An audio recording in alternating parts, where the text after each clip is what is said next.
come on, serious suggestions, please. I'm not trying to write a thriller here. It's supposed to be an essay, you understand? An essay! That means facts and logic. Well, if it's facts and logic you're after, you shot yourself in the foot with your choice of research topic, didn't you? The Tatara Suna mystery. When so much remains unexplained, there's little to be objective about. Unless, of course, you restrict yourself to textual criticism. Yeah, well, this is my teacher's area of research. I can't change that. But it's fascinating enough without having to sensationalize it, don't you think? The strange location, the missing details, a mysterious person. I want to write my essay on something interesting, and I'm interested in getting to the bottom of all this. That's the only reason I came to you. Yes, you came to me, so all the more reason to take my advice. The fact is, it's the dramatization that will make people want to read it. There's no getting around that. Okay, but... Did one of them just mention Tatara Suna? But that's all the way in Inazuma! Is it just Paimon, or is it kinda unusual for someone in Sumeru to want to write a paper about that? Everyone here is just going about their business. Maybe it really is just Paimon. Guess people here are free to research pretty much anything. Great! Let's go find out what this Tatara Suna mystery is all about.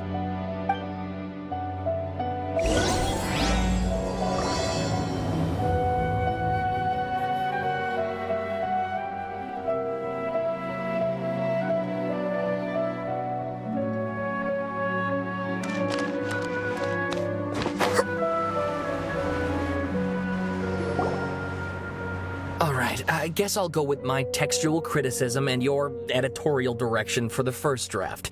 I have a feeling that the missing kabuki mono will end up being the main focus of this paper. Ugh, if only we knew where to find that traveler. From what they say about him, this seems like the kind of thing he'd know about.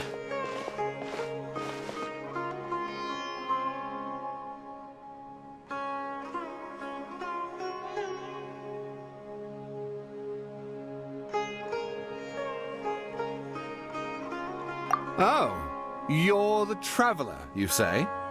Hey,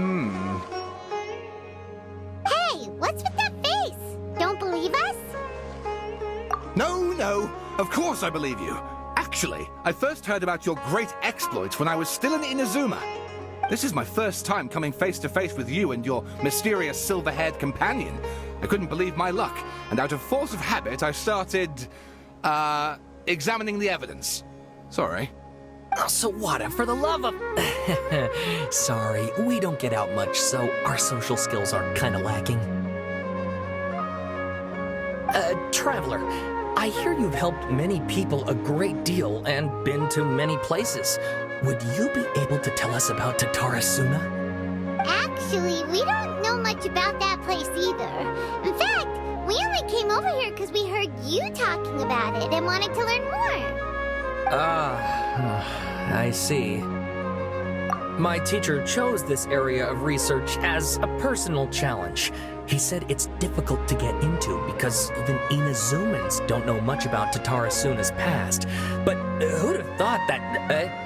If you don't mind, I'd love to show you all my outline for the book I'm writing about Tatara Suna. Hold on, Sawada. Don't you think that's a bit of a deep dive or a first read? Well, fair point. In that case, please ease yourselves in gently by taking a look at Akaba's latest essay draft. Let me give you some background. This all started with the discovery of some records in Tatara Suna. The writings mentioned someone by the name of Mikoshi Nagamasa, who crafted a fine blade. But in the end, he threw it into a fire to destroy it, and killed his servant Katsuragi. Why? Well, no one knows. Apart from the swordmaker, his servant, and the one who wrote this all down, the records also mention a kabuki mono. This seems to be an Inazuman word for an eccentric stranger, someone who dresses funny or acts in an unusual way. That's right. Akaba's teacher has spent quite some time researching these events on the ground. This Kabukimono lived in Tatarasuna for a while before disappearing without a trace. And shortly afterwards, as Akaba mentioned, things got pretty ugly. So first this strange person goes missing, then a murder happens? Seems kinda fishy to Paimon. Yes, my thoughts exactly. So I helped out too. I asked everyone I could think of if they knew anything about what happened back then. And wow! Did I get lucky! Stop shouting! This part's important. I just wanted to make it stand out. It just so happens that a friend of mine works at the Government Records Office. He looked into it for me, and I can now confirm that all the aforementioned individuals did, in fact, live in Inazuma over 400 years ago. Even back then, Tatarasuna was already at the center of Inazuma's smelting industry. The man in charge was a government official named Niwa. Curiously enough, it seems like he went missing too.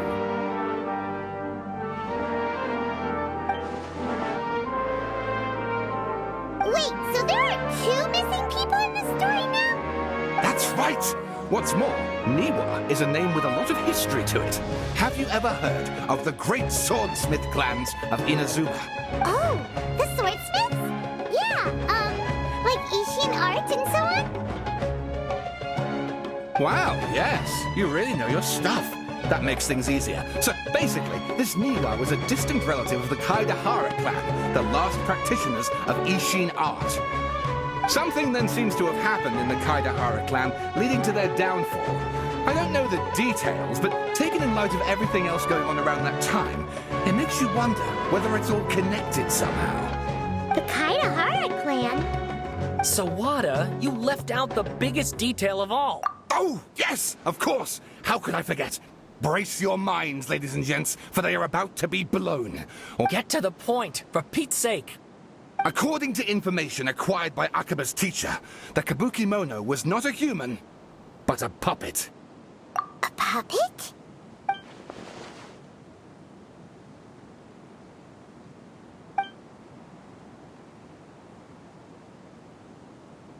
Aha! Judging by the looks on your faces, you do know something after all.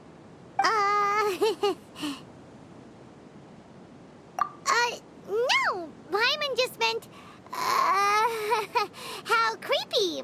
The way you described it makes it sound like a ghost story. I agree, it does. But considering that non-human races in Inazuma are by no means uncommon, spooky events are to be expected. And that's exactly what my book is about. Please, take a look.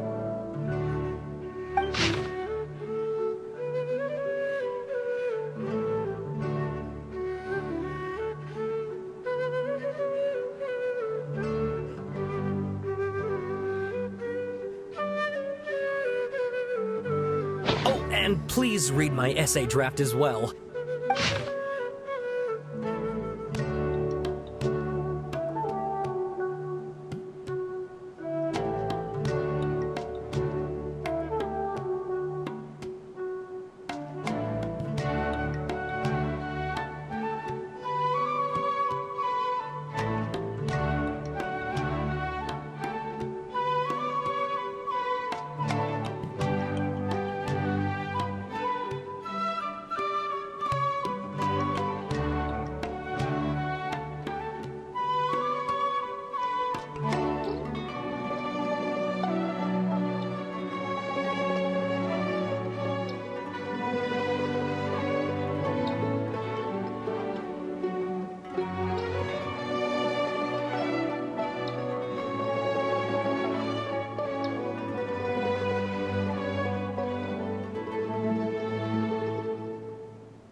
Sawada was encouraging me to follow his more creative approach, but I think essays should be grounded in facts. I don't think explaining everything away with mysterious forces will cut it. Oh, how about if I plug the holes in Sawana's narrative with political intrigue? Like, I could put a turf war between rival factions at the center of the whole series of events. Wait, you're allowed to just make stuff up?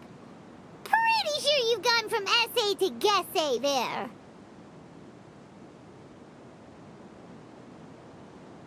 Akaba, look. Your teacher has researched this extensively. I've reached out to everyone I could think of. Whatever information we have now is all that there is to know. This is as much detail as you're ever going to get. Besides, if there really was a political power struggle going on at anything like the level you seem to be suggesting, what hope would we ever have of finding out the truth? Good point. Okay, back to the drawing board, I guess. Give me some time. I need to find a new angle on this. We have some other stuff to do, so we'll have to say goodbye for now. Good luck with your essay! All right, thank you. If you find out any more info about all this, please do let me know. Thanks so much.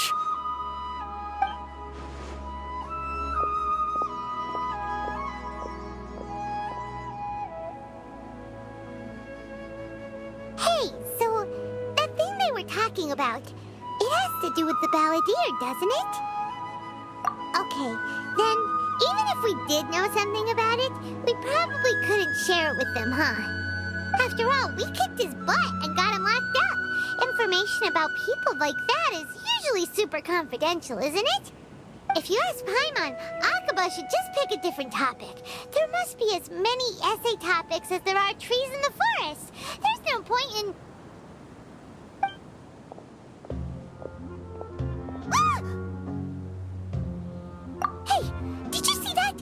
He literally just went by, over there. It looked like... the balladeer! No, it can't have been. He got locked up. Oh, quick, let's catch up and see.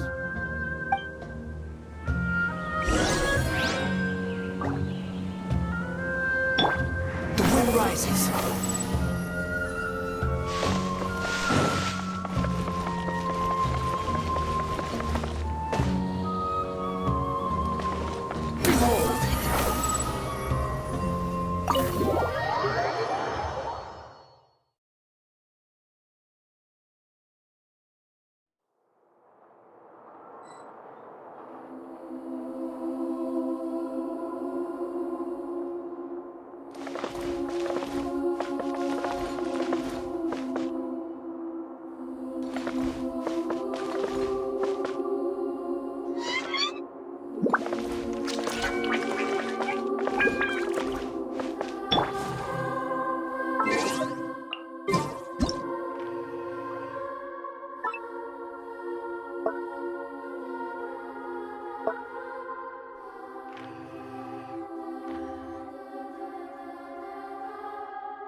Nahida! Bad news. We just saw the balladeer strolling around in public.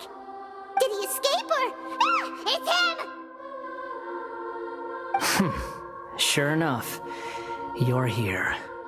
Hey! What are you doing in the sanctuary of Surastana? Aren't you supposed to be locked up? I know you must have a lot of questions.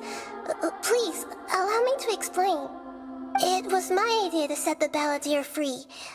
We made a deal, and he's gonna do some investigation in Irminsul for me. A deal? Huh. You sure you trust this guy? What did you expect? Why do you think Sumeru would keep me around otherwise? Or maybe killing me is all you can think about. But if that's the case, why haven't you done it already? Don't flatter yourself. It was... Nahida said there's still some mysteries in you to figure out. Ah, so if it were up to you, you'd finish the job? Guess I had you all wrong. There I... Well, that escalated quickly. Not a good start. Could I ask you all to please calm down? But Paimon worried about you, Nahida. Don't let him trick you. It's not every day you see people questioning the God of Wisdom's judgment. Just when you think you've seen it all. Don't you dare try to drive a wedge between us! As long as the terms are reasonable, I don't think there's a problem in making a deal, even with the balladeer. Well, I for one have no reason to doubt you, considering you even struck a deal with the doctor. Yes, one in which I gained valuable information.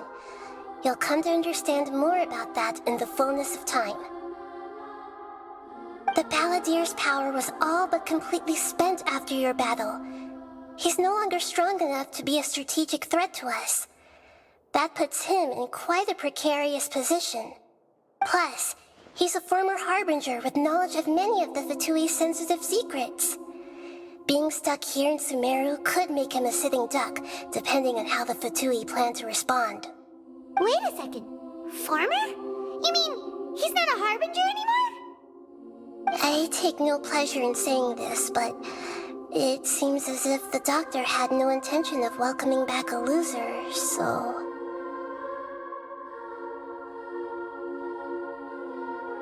Sometimes it's you using them, other times it's them using you. Most human relationships are this way. Certainly all the stable ones are. That's how it was between me and the Fatui, and also between each of the harbingers. So as long as you have some value to offer, nobody will ever abandon you. But after recent events, even I have to admit that I'm not worth quite what I used to be. Well, if the Fatui are gonna reevaluate my utility, I need to have a backup plan for myself. As we discussed, I don't like causing harm to living beings, and you said you need protection. So, why not join forces with us? I think these two have made their objection to that idea fairly clear, don't you? And they're your friends, so I guess you'll be siding with them. Yeah, obviously! Nahida, don't listen to him! Then let's put that discussion to the side for now. We still have time. Today can be a trial run. Where we go from here will depend on how well we manage to cooperate today.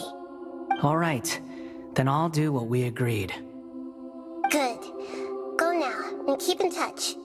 Nahida, are you serious about this? Yes. I have my reasons for this decision. In fact, I'm largely doing it for your benefit. Yes. As I told you once before, there's information about your twin in Irminsul. Oh, yeah. Actually, that's the whole reason we came to see you today. So, you have an update on that? Mm-hmm. You may remember me mentioning that the Fatui had not included your twin's details in the Descender category. This is an extremely important point. It's possible that the Fatui have other information that even I don't know about. And since the balladeer used to be one of them, he'll be better acquainted with this information than I am. He was granted the power to connect with Irminsul when he almost became the god of a new era. Even though he no longer has the Gnosis, some traces of its power remain in him. He can still connect. The amount of information in Irminsul is vast beyond description. Sifting through all of it without knowing what to look for would take too long, even for me. So I asked the balladeer to search in Irminsul for any information about the Descenders. He's more familiar with this kind of information, and should be able to find it more quickly. Exactly! Or what if... Paimon just doesn't trust him! He's treated us as enemies every time we've run into him! I understand. But sometimes, everything is dictated by which side you're on.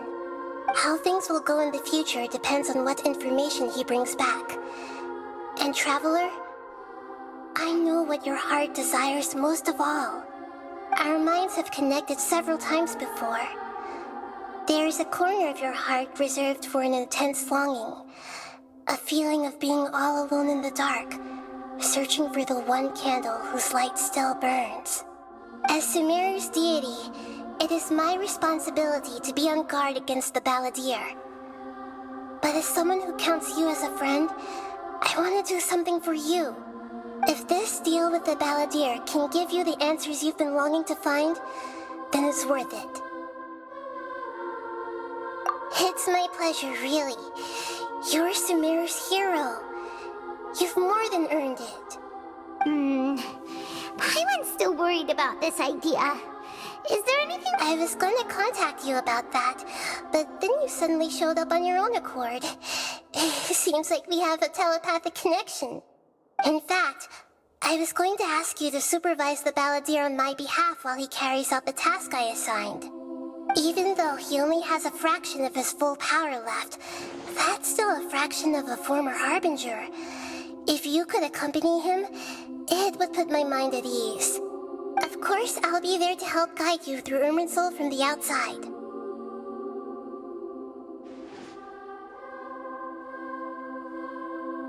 Great, thank you. Prepare yourselves.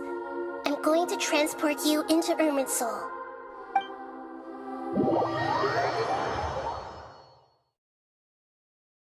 Wow, it looks pretty different here compared to last time. The colors are gentler. Guess that must be because Sumeru's at peace now.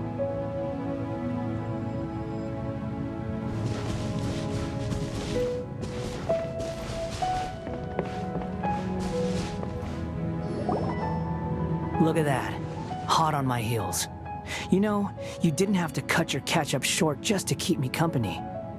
Oh, but I guess you panicked when you realized that I might enter Irminsul ahead of you.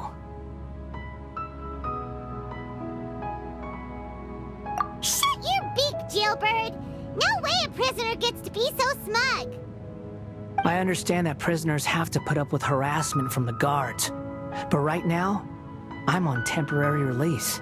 So maybe you should think about backing off a little. Sounds like a successful rendezvous. I need to be quite clear about something. In a few moments, you'll be entering into the innermost region of Irminsul. It is an environment like no other, and the most important place in all of Sumeru. Unlike anywhere else, Irminsul's inner region consists exclusively of torrents of information. You must put aside your differences and be extremely careful as you navigate your way through. I know there are many grievances between you on both sides, but it is essential that you remain calm after entry. This is as much for your own safety as anything else. Fine. Let's call it truce. Let's cut each other a little slack, shall we? We are going to be traveling together after all.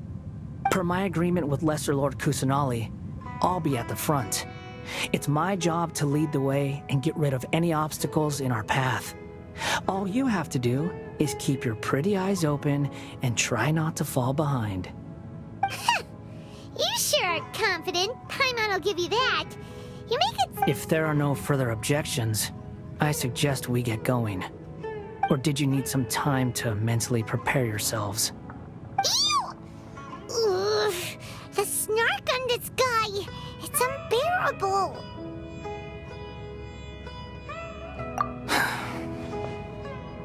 We can start now. Irminsul access granted. Initiating connection procedure. Is this a small sapling? Ugh! Darn it! Come on, let's catch up with him.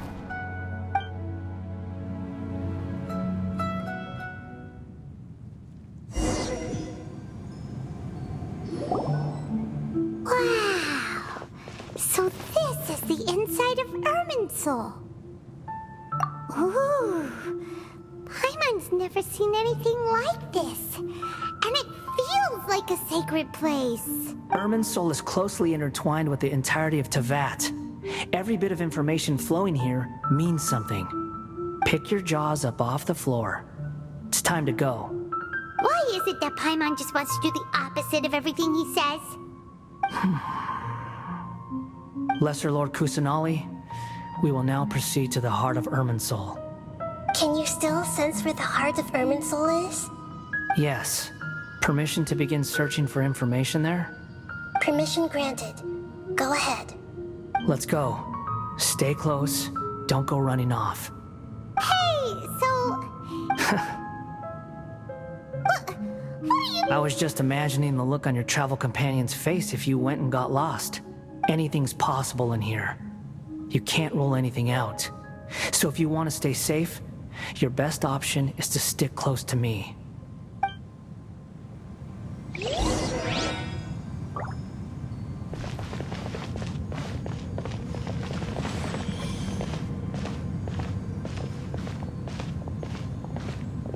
These sapling things have spread out.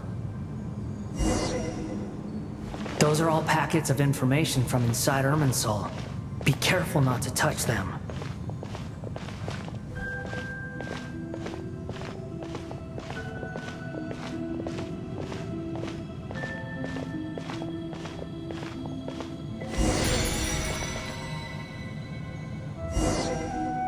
It looks the same in every direction.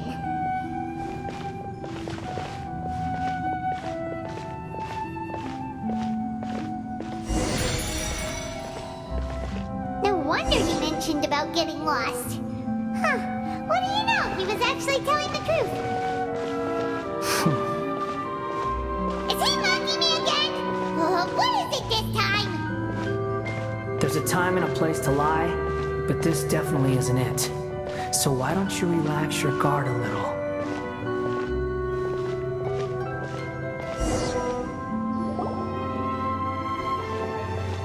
We're here. What a huge tree!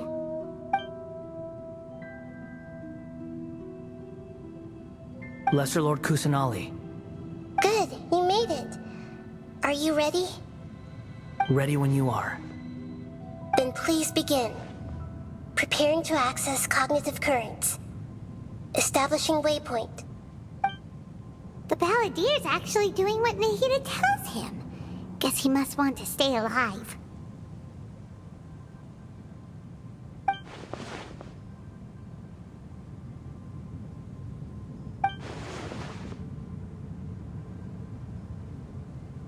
The rest is up to you. If you discover anything at all, make sure to share it with us. Will do. Huh. For once, we're the ones with nothing to do. Traveler, Paimon, would you like to talk?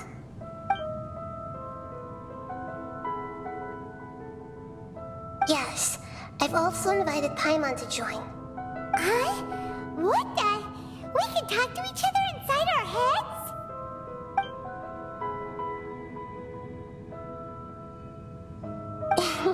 That's part of it. Plus, we're all friends. There's nothing wrong with us talking like this once in a while. Paimon's never tried this before. This is great! So, Paimon's been wanting to ask you something. Don't you think the Balladier's a bit of a walking contradiction? He's always talking back, but he seems to listen to what you say.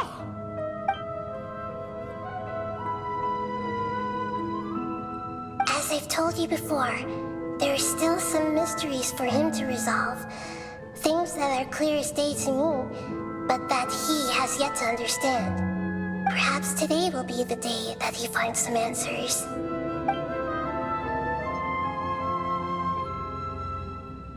Well done. Smart and attentive as always.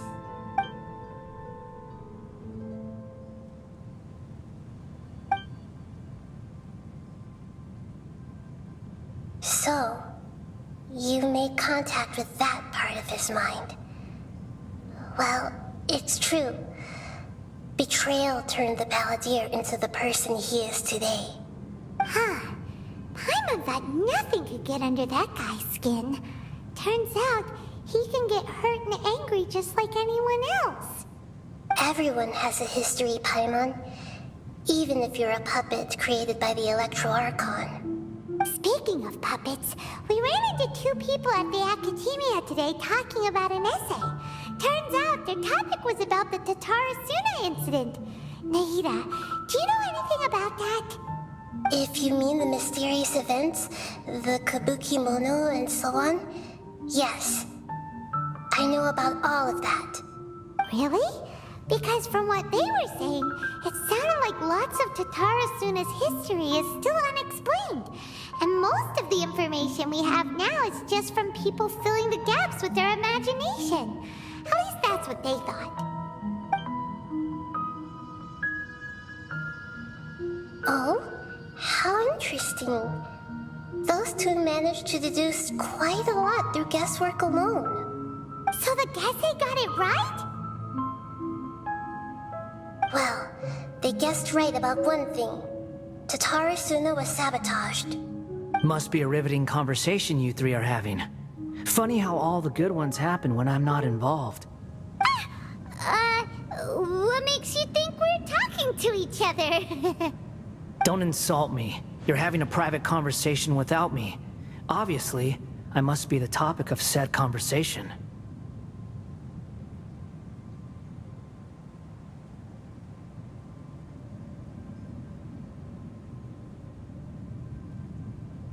Of course you do.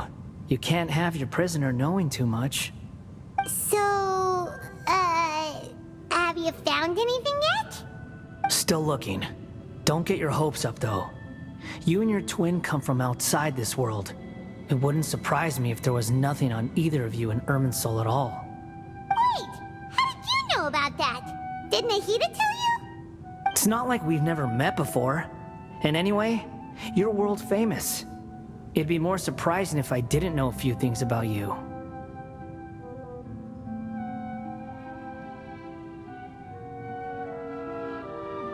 Right now, we have to keep the peace. I'm not interested in creating more misery for myself, and making cordial conversation is something I can manage. Huh? Wait. This light. It looks similar to those saplings. What could it be? Anonymous data. Hey, don't you forget the agreement. You have— Shh. Just wait. Mr. Niwa, are you certain this is worth the risk? We are talking about Tatara Suna's furnace, after all. It may not pay to act rashly. There's no one else who can enter the furnace. It has to be me. Is that so? Well, since you insist. It's...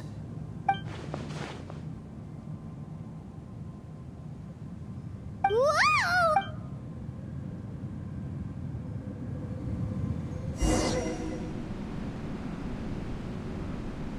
I have been in Tatara Suna for some time now.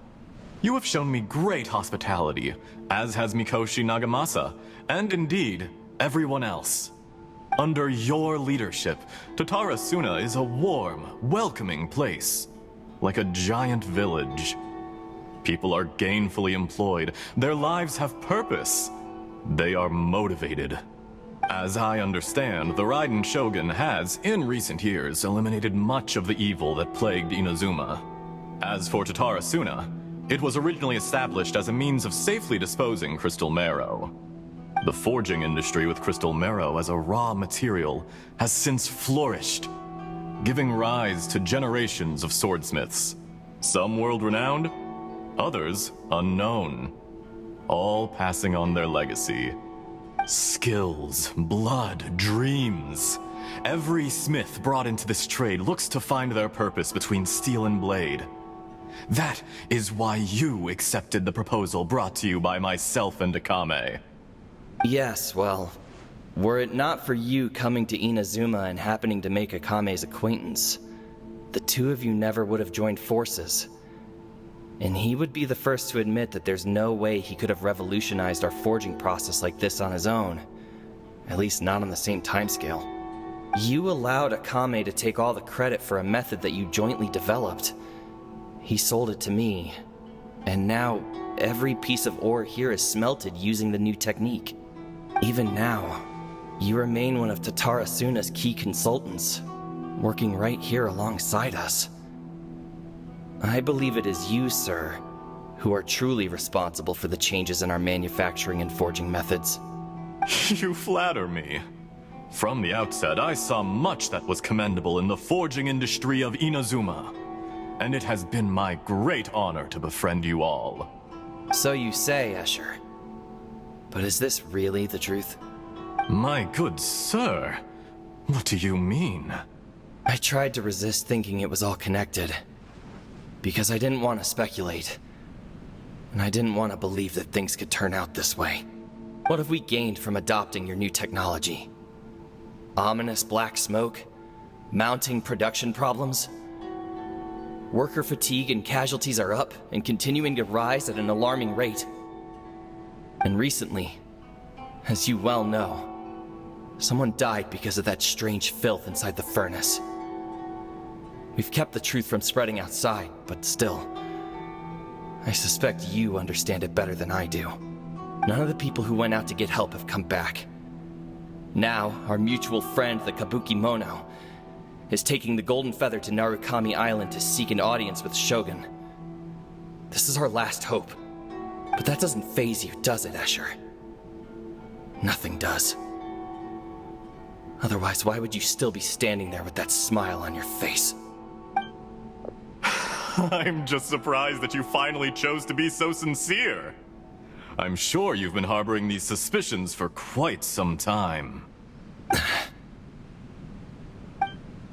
Mikoshi Nagamasa may have noticed that there was one common denominator among all these events. Namely you, Escher. But Mr. Mikoshi is more cautious than I. He does things by the book. After all, Nagamasa is the adopted son of Mikoshi Torachiyo, the yokai struck down by the Shogun's own hand. If he truly seeks to redeem his family's honor, an abundance of caution is well advised. You're well informed on the subtleties of his situation for a mechanic all the way from Fontaine. Are you sure you're not a little overqualified? Why, Mr. Niwa, are you suggesting I find a job as a diplomat? Sadly, I am so very attached to my craft. Enough, Escher. I'm here because an evil force is raging inside the furnace. And someone needs to take your new device inside the high-risk zone so we can absorb it and put an end to the problem. I'm in charge here. And I'm about to take some responsibility and head inside. Probably to my death. But what about you? What are you still doing here?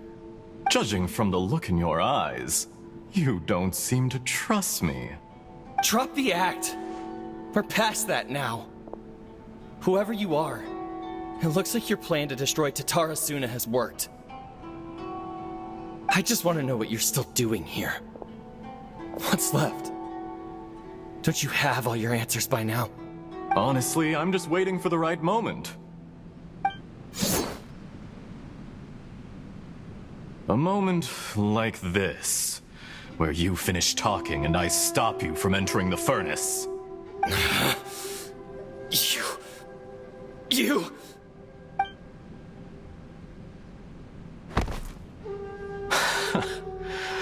You're a little smarter than I initially gave you credit for.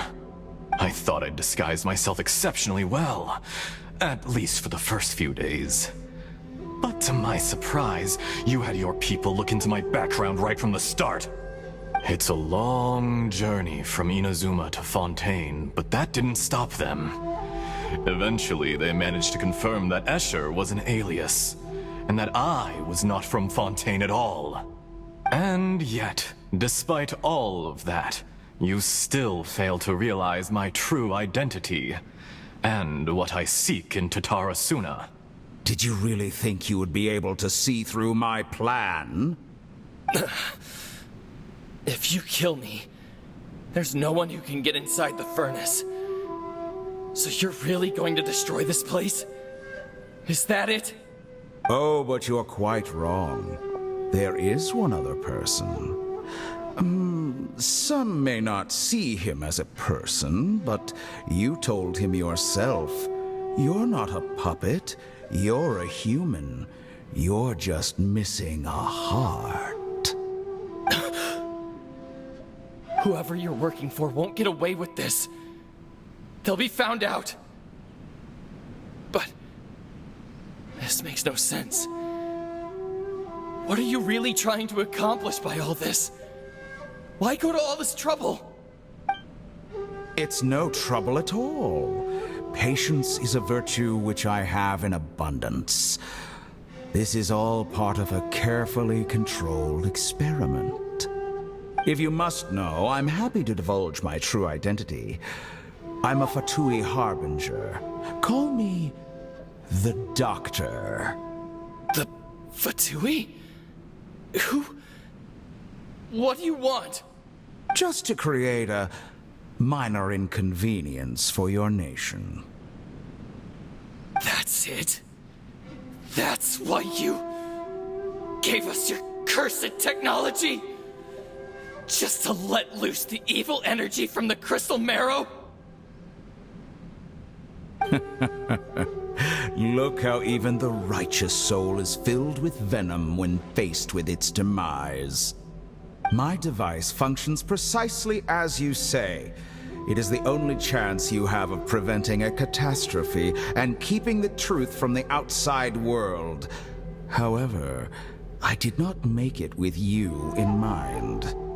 It is easier for a person to be possessed by evil spirits when they are filled with hate. So give in to your fury. I want to see what happens when a malevolent heart is placed into an unsuspecting puppet. Make no mistake, even without you, that pure, innocent puppet would only end up being used by someone else instead. What other reason would a human have for befriending one who is not of our kind?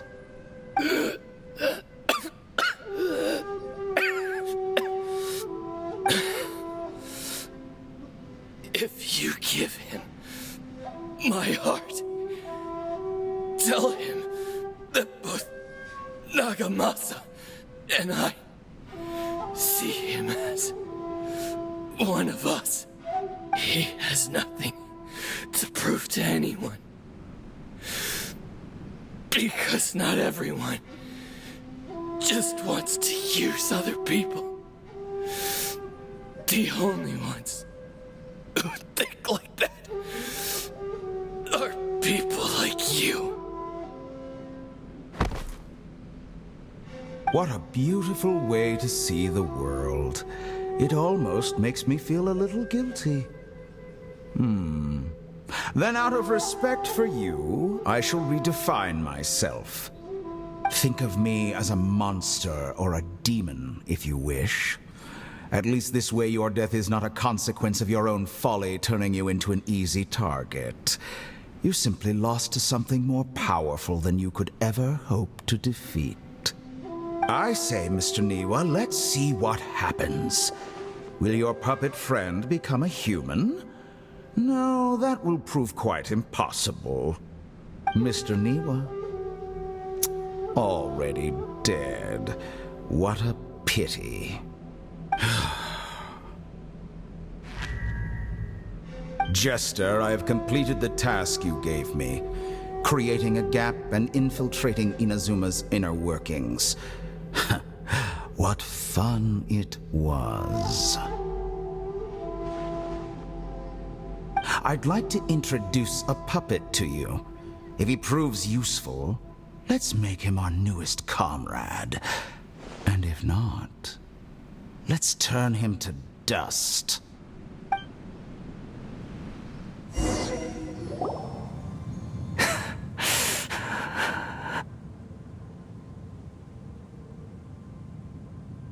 Hey, are you alright?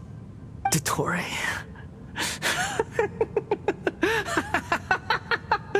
Dottore!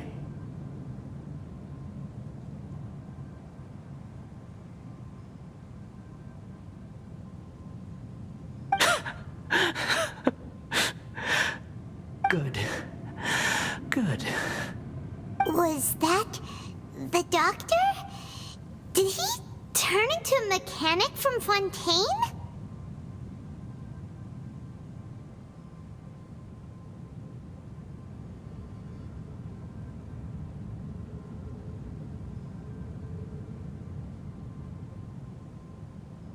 But why did we see things from his perspective?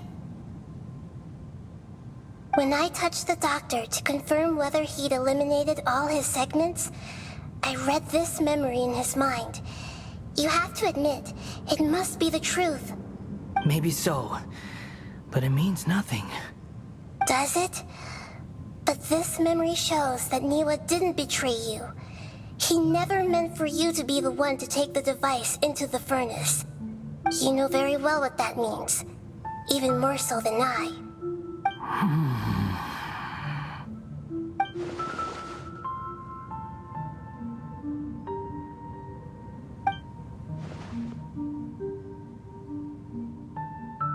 Let's give him some space. He looks real. We need to give him some time to process his emotions. Paimon's still confused about the Tatarasuna incident. So, the doctor was behind it, but why has that gotten him so worked up? Nobody has ever deceived you like that, Paimon. It's natural that you find it difficult to understand. Perhaps he needed to learn this someday. So now you have the complete picture.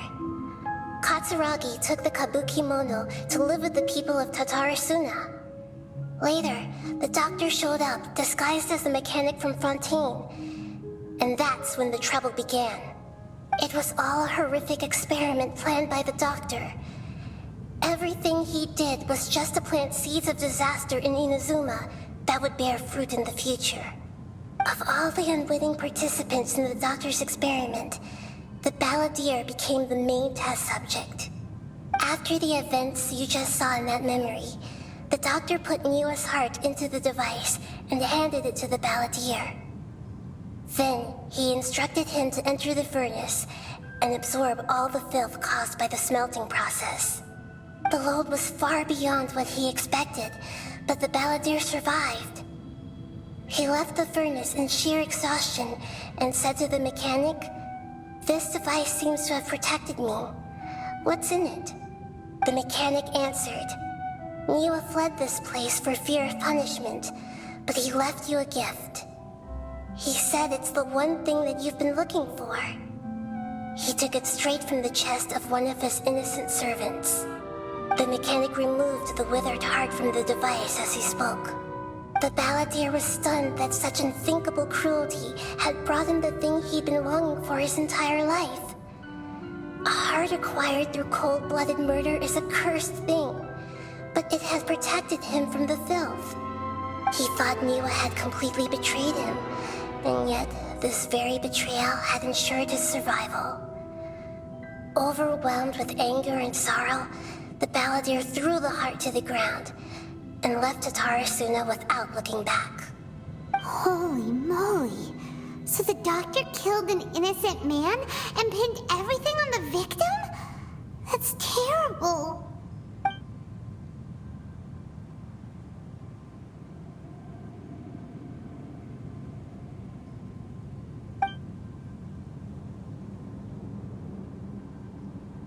Yes. Only if he understands this can he choose a new path forward. Tottori, you brazen-faced... Niwa didn't run from justice. You killed him.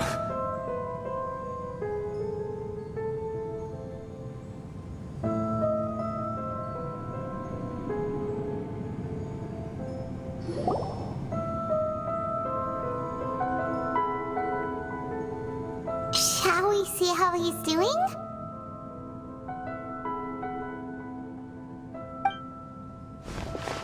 Hey, you alright? That's a scary expression. Are you worried about me?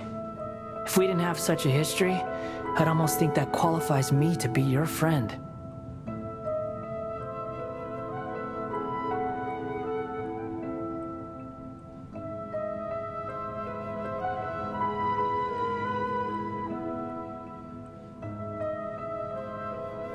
It won't. I'll keep my end of the deal.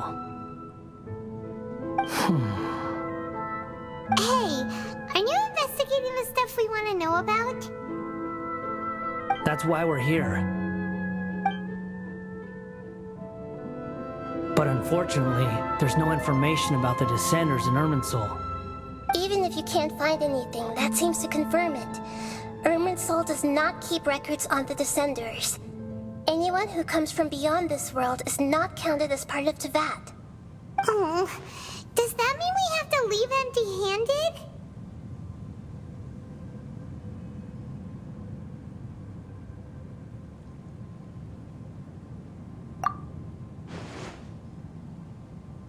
Don't thank me just yet. You look really upset.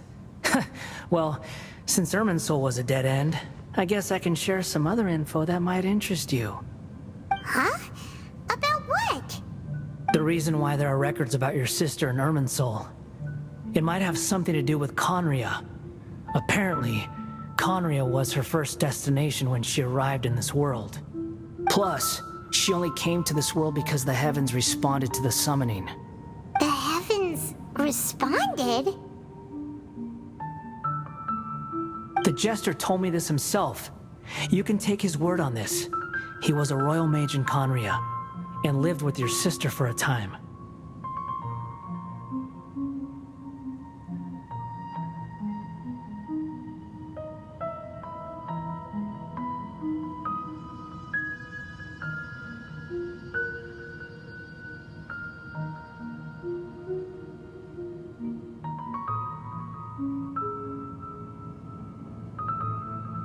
I don't know the details.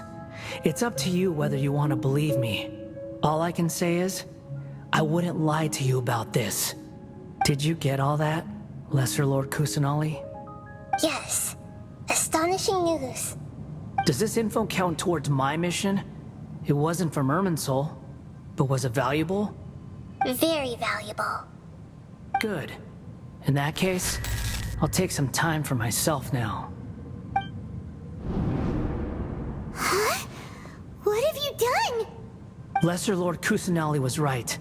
My power's all but completely spent.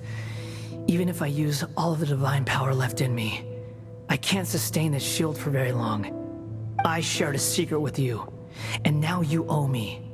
So in return, I'd like you to answer a question for me. Give me your hand.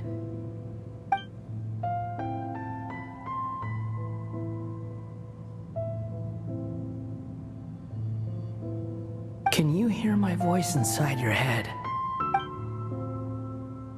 No, I can't do anything like that anymore. At most, all I can do is exchange a few words with you. So tell me, in this world, is it possible to change the past?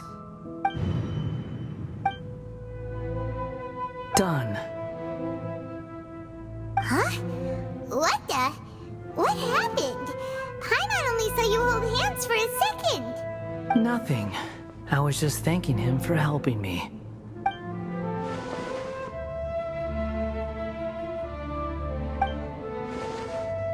So long. I suggest you get yourselves out of here quickly. Where are you going? Hey, wait up! Didn't you say not to go running off? Fast reaction time. But I don't think we'll be seeing each other again. From this day forth, the names Balladeer and Kabukimono will cease to exist. Those who died in Tatarasuna because of me deserve another chance at life. Hey, Balladeer! Don't do anything! You know, I never did like insects. Hordes of the puny things swarming together can be a real nuisance. And I enjoy nothing more than to stamp them out like the pests they are. But if a colony of harmless ants isn't threatening anyone, I guess they deserve to be left alone. Luckily, everything can be set right. It's time to solve this once and for all. Balladeer! Balladeer! Uh-oh, he disappeared. Come on, we gotta find him somehow.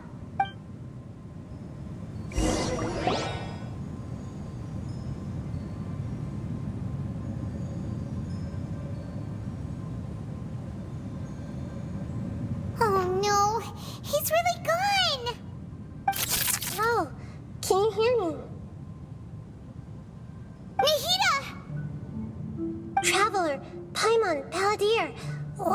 just now. I was suddenly cut off by some kind of power. It was the Balladeer's fault. He shut you out. I didn't think he'd be capable of something like that with so little power left. Did he keep some of his power hidden when he was defeated? Or did he achieve something beyond his abilities, and it took everything he had? Where the heck did he go?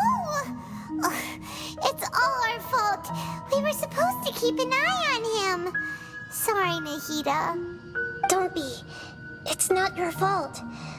Please, let me handle this from here, even though I'm not sure I can solve it. We're running out of time. Follow my lead and get out of Irminsul as soon as possible.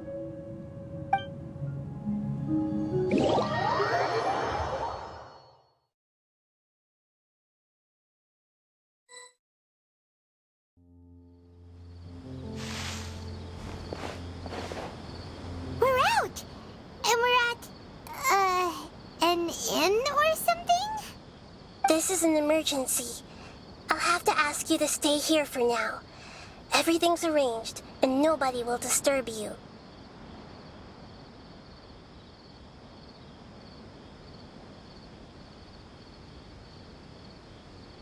I'm sorry, but this isn't something I need your help with.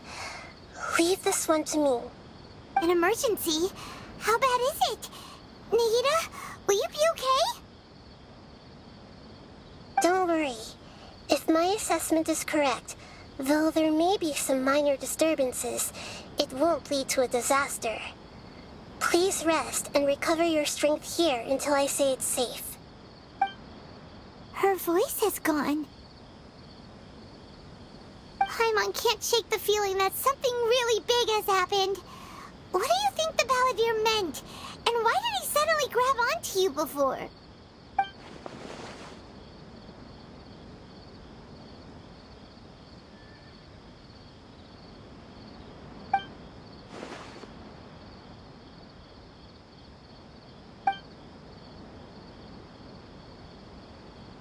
He wants to change the past? But surely that's impossible!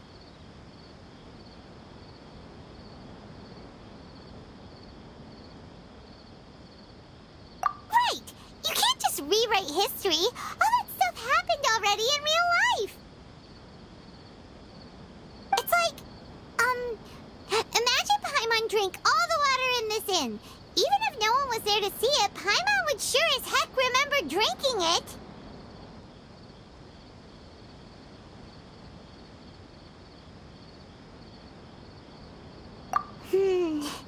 So, why does Paimon still have a bad feeling about this? Paimon can't help but feel scared about what he might do. Oh, Paimon's so confused.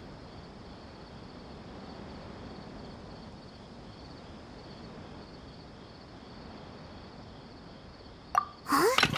Ah! Sorry. Paimon accidentally... It's the Balladeer's fault for causing Paimon all this mental stress. But erasing yourself from history? It's unthinkable. Is that really possible in Irminsul?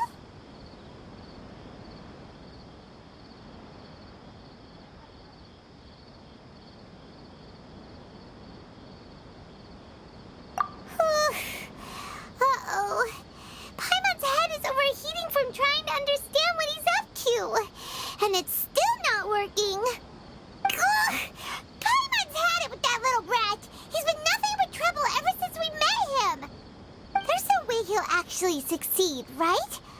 Otherwise, won't everyone who's connected to him be affected too?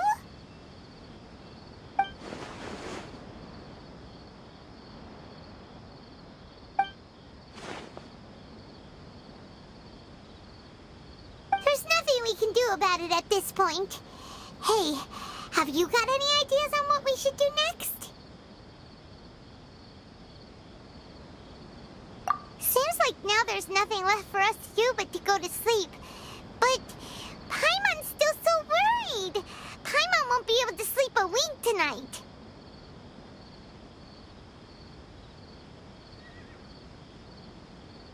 So, how about, we list all our favorite foods to take our mind off things? Heck, if that doesn't work, Paimon's probably gonna collapse of anxiety here. Alright, Paimon will start. First dish. Munstack grilled fish. Oh, and chicken mushroom skewers. Tea break pancakes, cream stew, sauteed matsutake, and Dragon chili chicken, almond tofu, satisfying salad. Also, Adeptus Temptation, golden shrimp balls, triple layered consomme, lotus seed and bird egg soup, and...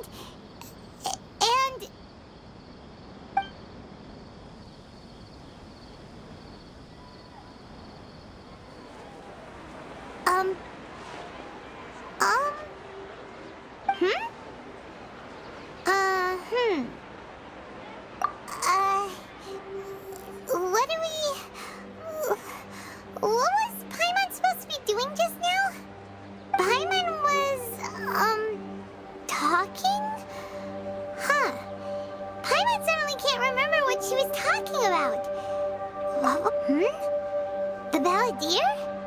Is that a food too? Huh. Weird name, though.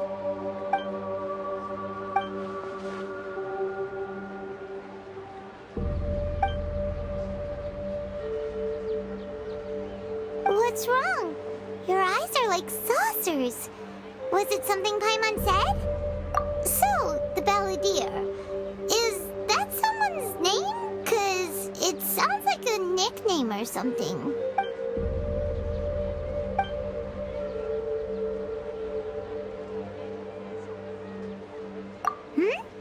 Okay, sure. Where are we going? Huh? Fine by Paimon, but is everything okay? You're acting like this is an emergency.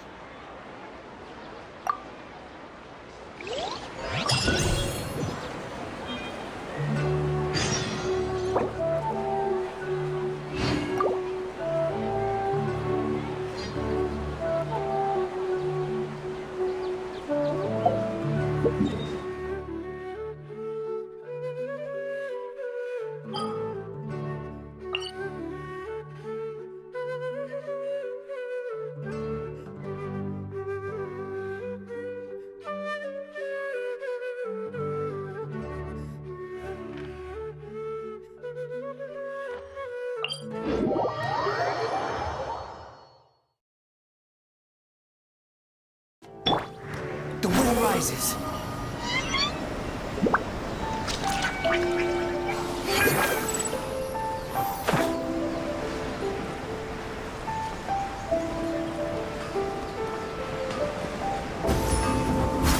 Quit following me.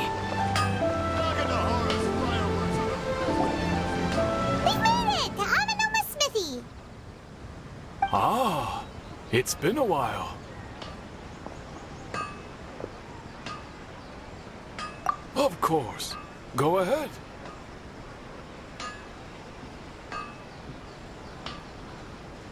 No. Now there's a question I wasn't expecting. Very well. I'll tell you what I know once more. The once renowned Raiden Gokuden, comprised of 5 branches. Amenoma, Futsu, Ishin, Hyakume, and Senju. The art of forging practiced by these 5 clans was first taught to them personally by the almighty Shogun. Over time, the 5 branches diverged from one another as generations of bladesmiths honed and perfected their craft until they became 5 distinct traditions. Most of the great swordsmith clans of old have since fallen into decline, and for a long time, only the Amenoma branch kept its art alive. But fortunately, Kaede Harakazuha recently returned to Inazuma and took up the mantle of the Ishin art. Now, 2 clans remain of the original Gokuden 5. If my memory serves me right, you yourself were present when he forged the Ishin blade. Oh, yeah, we were! Paimon remembers that now. We learned a bit about the decline of the Raiden Gokuden then, too. It seems like such a shame.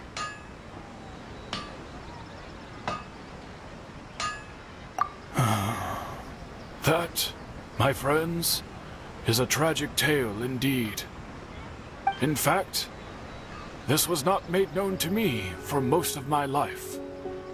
All these years, I knew of those great clans' demise, but never the cause. Only recently, when the question was on my mind, did I ask Kaedehara Kazuha about this. He told me that, as we are both heirs to a branch of the Raiden Gokuden, it was right that I should know the truth. There is no harm in telling you, but I must warn you. It is a dark and sorrowful tale. The Raiden Gokuden were the targets of a murderous rampage by a vengeful bladesmith. Vengeful? Why? 400 years ago, so I'm told, there was a catastrophic malfunction in Tatarasuna's furnace. One brave swordsmith heard the commotion and chose not to flee, but he rushed to the scene, hoping to prevent a disaster. Tatarasuna was home to a state-of-the-art forging and smelting operation in that day, and overseeing it was the armory officer. His surname was Niwa, though he had family ties to the Kaedehara clan. Knowing that they had just one chance to save countless lives, Mr. Niwa and the swordsmith leaped together into the furnace. The furnace quickly stabilized, but neither of them made it out. The smith's death, though heroic, dealt a devastating blow to his family's fortunes. His orphaned son was left to fend for himself, and grew up deeply resentful at the world.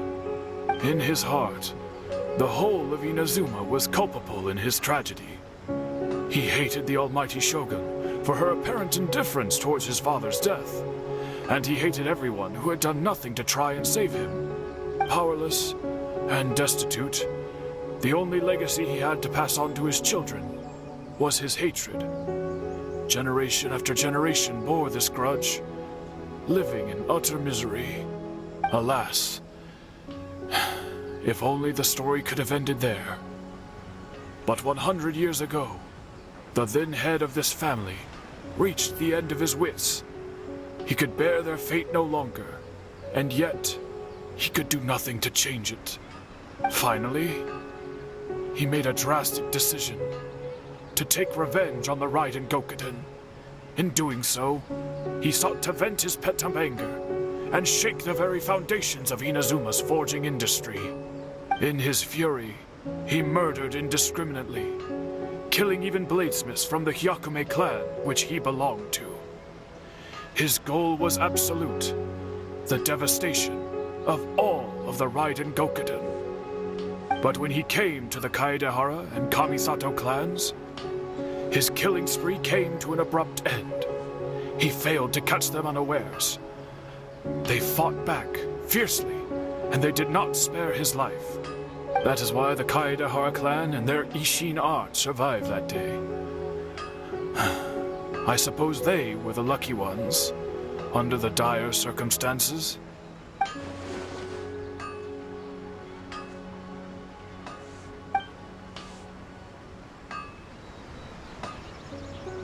Was there anything else you wanted to ask? Kazuha? Why, yes.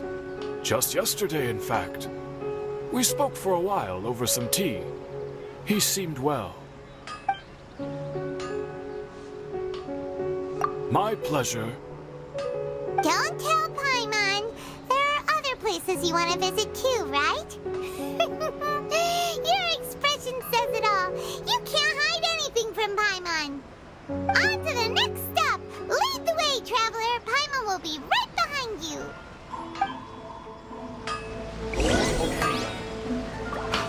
Accumulating patience and willpower to move mountains.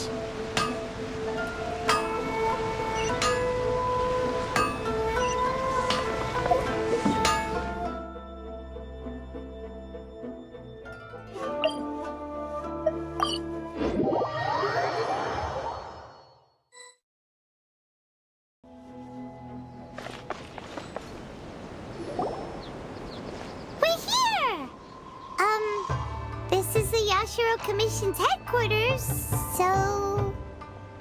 Traveler! It's been a while. If you're looking for the Commissioner and Miss Kamisato, I'm afraid your timing is unfortunate. They're not here right now. Are they out on business? The Commissioner is out on business, and Miss Kamisato is standing in for some meetings in the Commissioner's place. If it's urgent, you're welcome to wait inside until they get back. What do you think? Shall we go in?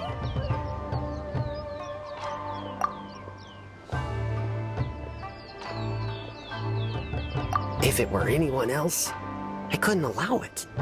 But seeing as you're so close with the Commissioner and Miss Kamisato, I think it should be okay. We'll be heading in then. Thanks!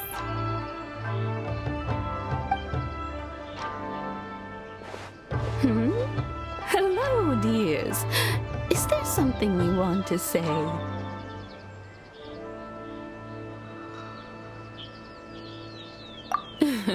Of course, traveler. Yes, I know who you are. Miss Kamisato has told me about you. What would you like to know? Oh, they're both very well indeed. Lately, Miss Kamisato has been rather busy attending all kinds of meetings and occasionally paying visits to some local organizations on the Commissioner's behalf. As for the Commissioner himself, well, you know, busy as ever. That much hasn't changed. Although, he does seem to be in a rather good mood these days. So pretty much business as usual on the Yashiro Commission, huh? Very much so.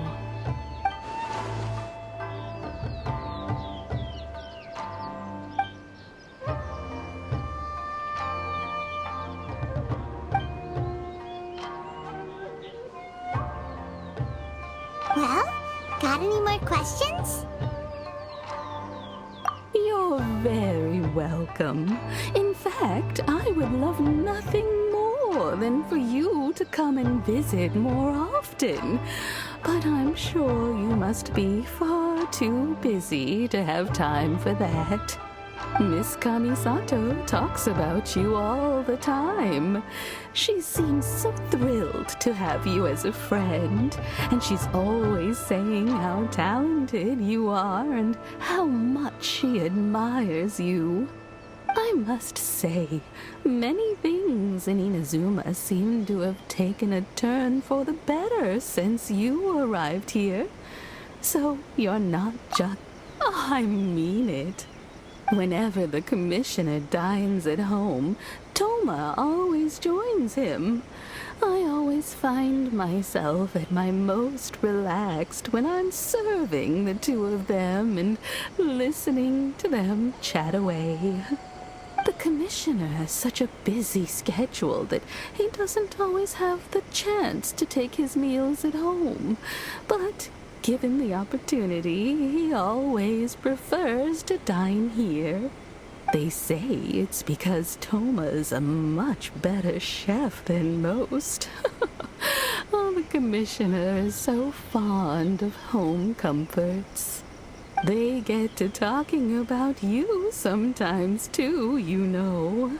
Always with a very fond tone. The way one would talk about dear old friends around whom one can truly be themselves. Miss Kamisato occasionally joins them as well.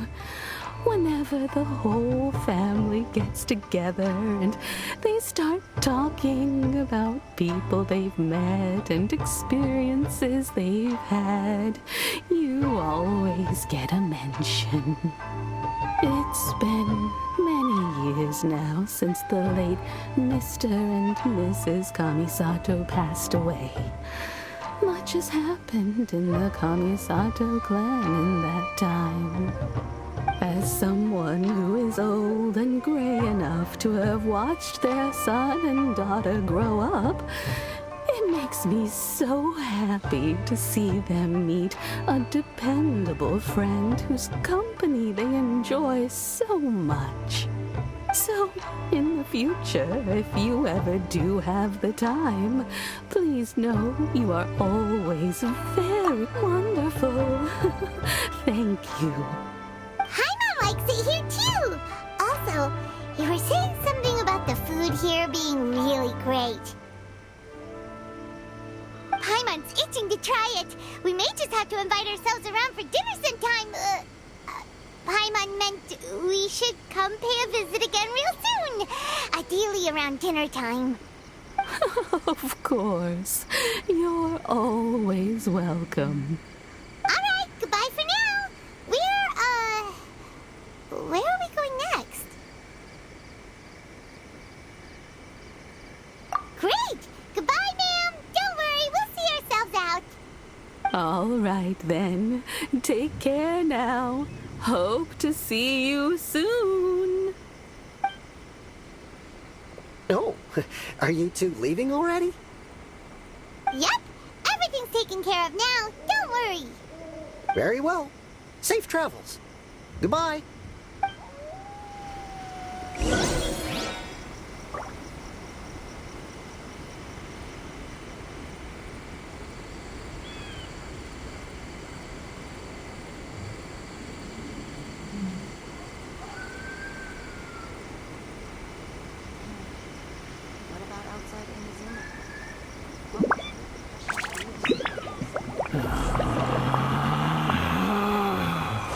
Relax.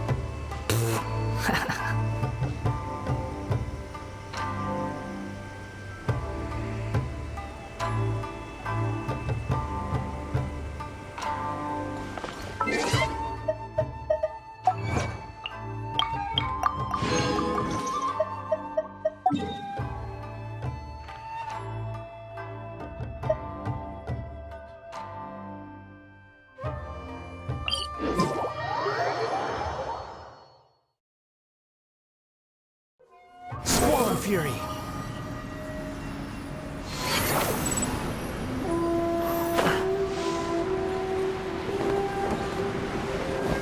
Yeah. Too slow. Well, here we are. But what are we looking for? Something or someone? Do my eyes deceive me, or is that the Traveler and Paimon? Xavier, what are you doing here? I was in the general area, and now I'm in this specific area. There, that's me. So what about you two? We have some questions and thought you might be able to help.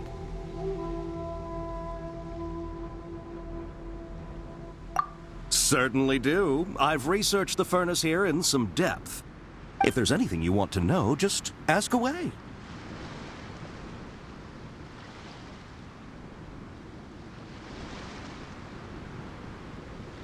Like the back of my hand?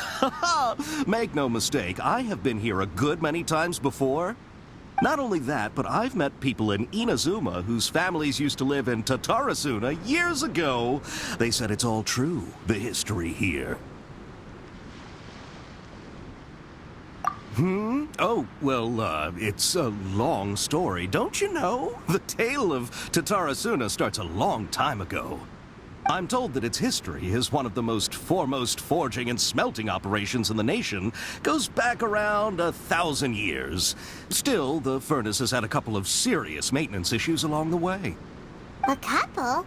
When exactly? One was just in the last few years, the other was several hundred years ago. A fun fact, I'm not the first Fontaine tech guy to come and work on it either. There was a guy back then too. They say he was a mechanic who consulted on a technology upgrade. It seems like the technological collaboration between our two nations goes back a long way. How about that?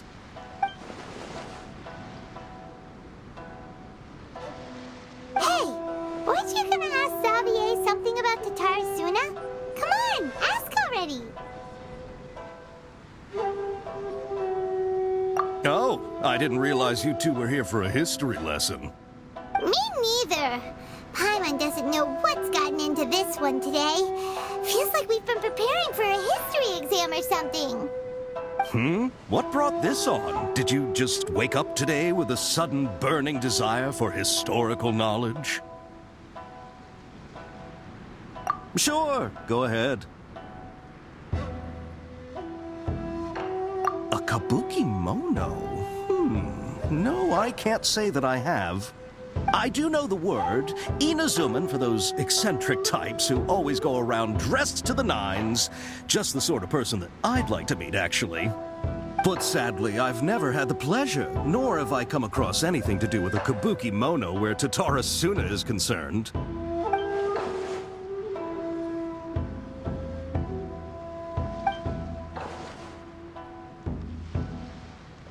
Of course! Don't mention it. Oh, we're leaving? Okay, bye, Xavier.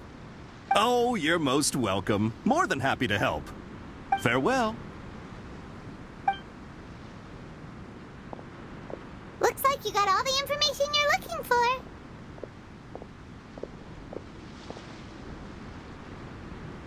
Sure, but what's up with you today? Whatever it is, it seems like it's really troubling you. Keep your smile, Spinal Crocodile. No matter what happens, Paimon will always be there for you. Hey, don't mention it. Alright, let's head off and go meet Nahida.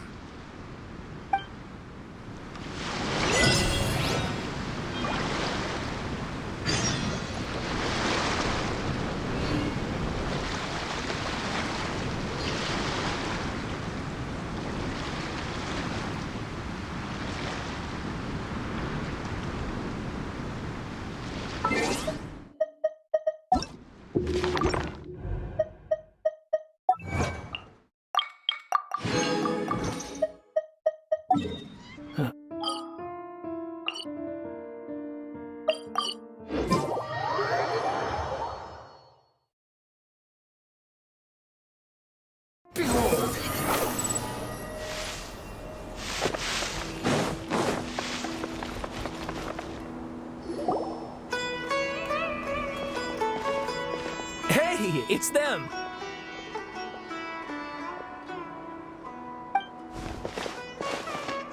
Akaba, Sawada, you're still here? Indeed we are. If you have a moment, we'd love for you to join us once more. We have time. What do you want to talk to us about? It's the same topic we discussed last time. Obviously. Still looking for more info about Tatara Suna, huh? Should we join them?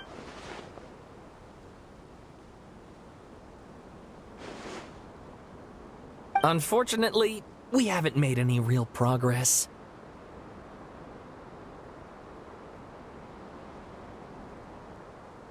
Huh? Oh, of course.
I presume you'll want to read mine as well. Here.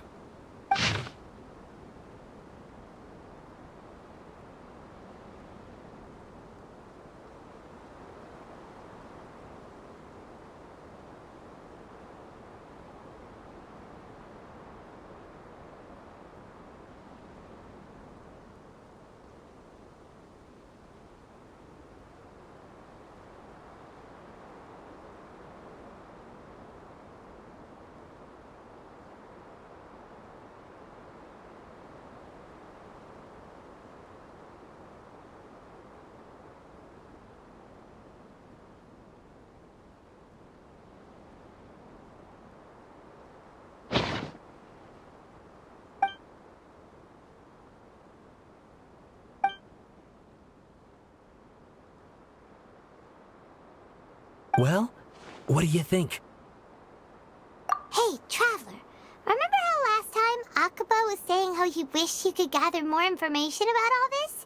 Well, we just got back from... What did you find out? Something big? It's a long story. Basically, we have some... Wow, so many new details. Thank you so much for sharing that with us. Well, well. So it all comes down to one man's desire for revenge. Huh. You heard this from a member of the Armanoma clan, you say? Then I guess it must be true. Ugh.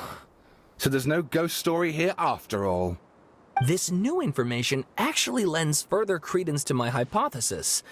Evidently, swordsmiths were seen as having an incredibly prestigious role in society those days, to the extent that harming them was conceived of, at least by the perpetrator, as a way of exacting revenge against those in power. Yes, okay, point taken, you were right. But that doesn't mean I can't carry on with my novel. And they're back at it. These guys are really into this. Oh, so sorry. Look at us, prattling on about our projects and ignoring you. Thank you so much for the information. You're welcome. See ya. Keep us in the loop if you find out anything else. Will do.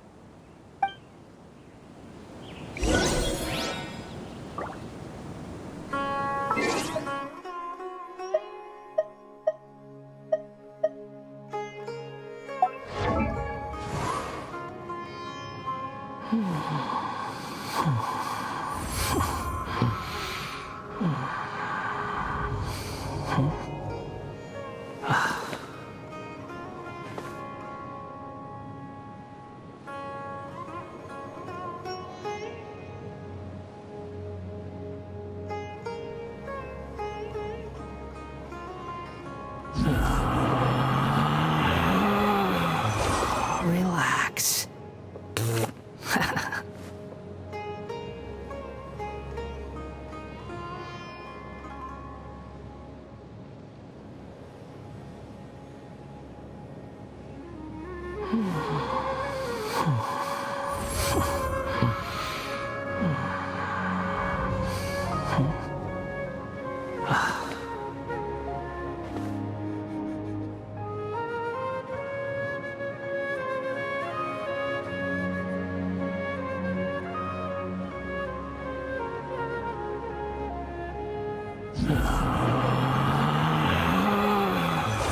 Relax.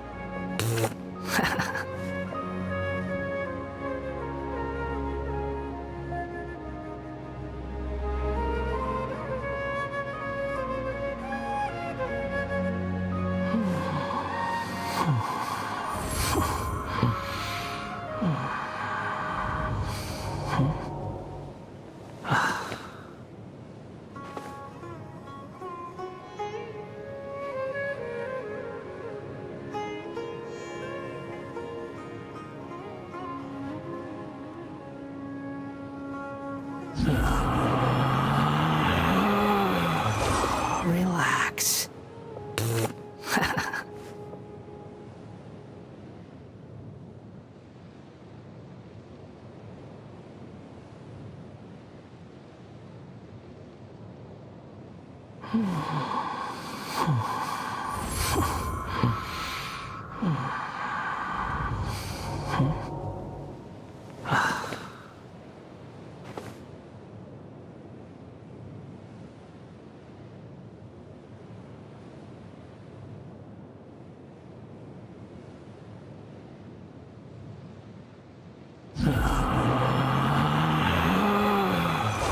Relax.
fury.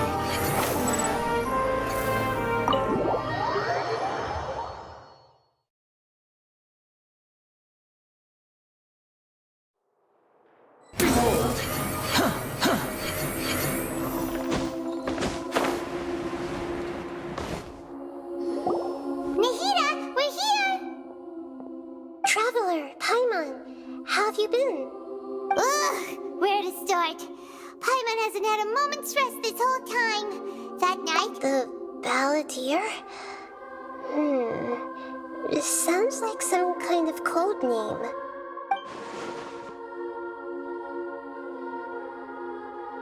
You look troubled. Is there something you need to tell me?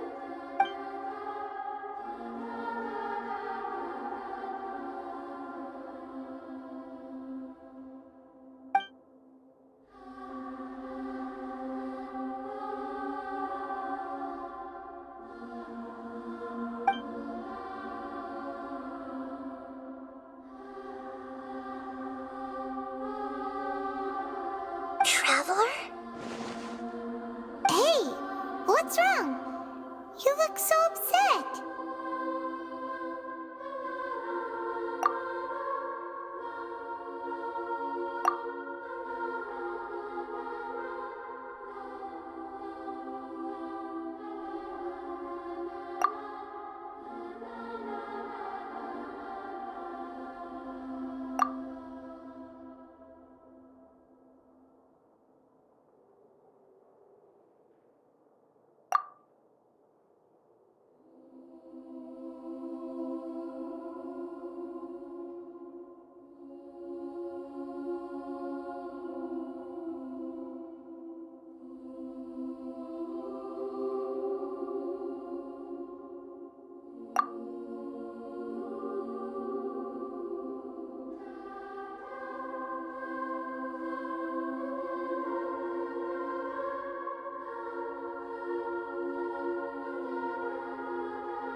That's quite a story.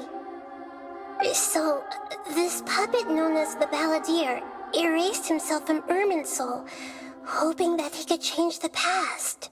But how was he even able to do that? As the Traveler said, he very nearly became Sumeru's deity. Admittedly, I remember it a little differently. I don't recall finding anyone inside the machine after we defeated it. Nevertheless, it does make sense. If someone were to successfully erase themselves from Irminsul, the world would change to reflect the new reality. So, you believe this person really existed, and we just don't remember him because... well, because he literally changed the world? Yes.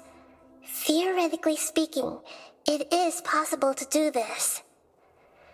But I'm struggling to imagine the kind of person who would dare go through with it.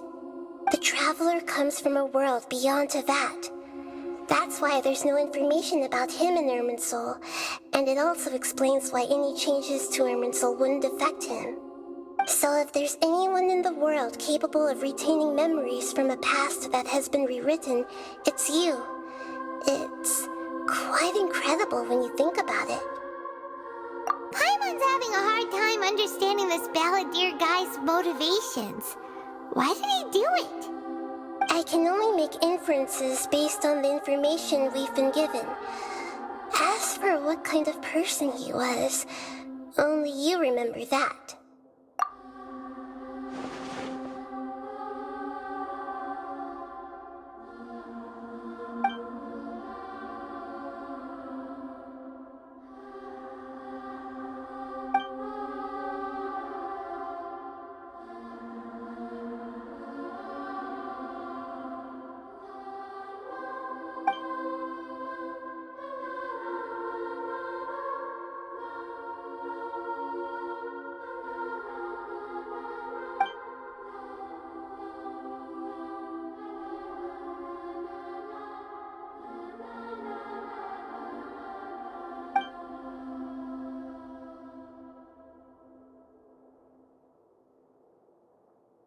Something else worrying you?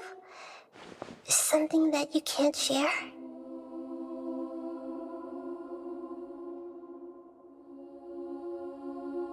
It couldn't change the fate of the ones who had died, right? Once the balladeer realized he hadn't been betrayed after all, it must have completely changed his view of the people of Tatarasuna. Now he saw them as friends again. He couldn't keep hating humans after that. And if he thought there was a chance he could save his old friends, it would be hard not to try. This story makes sense, every part of it. The balladeer tried to achieve godhood with the doctor's help. He was unsuccessful, but retained the power to connect with Irminsul. That power then enabled him to change what was recorded in Irminsul and erase himself, even though he didn't have much strength left. Yeah, it does make sense, but it still ended in tragedy for his friends. It just feels so hopeless. He gave everything to do this, but it seems like he got nothing in return.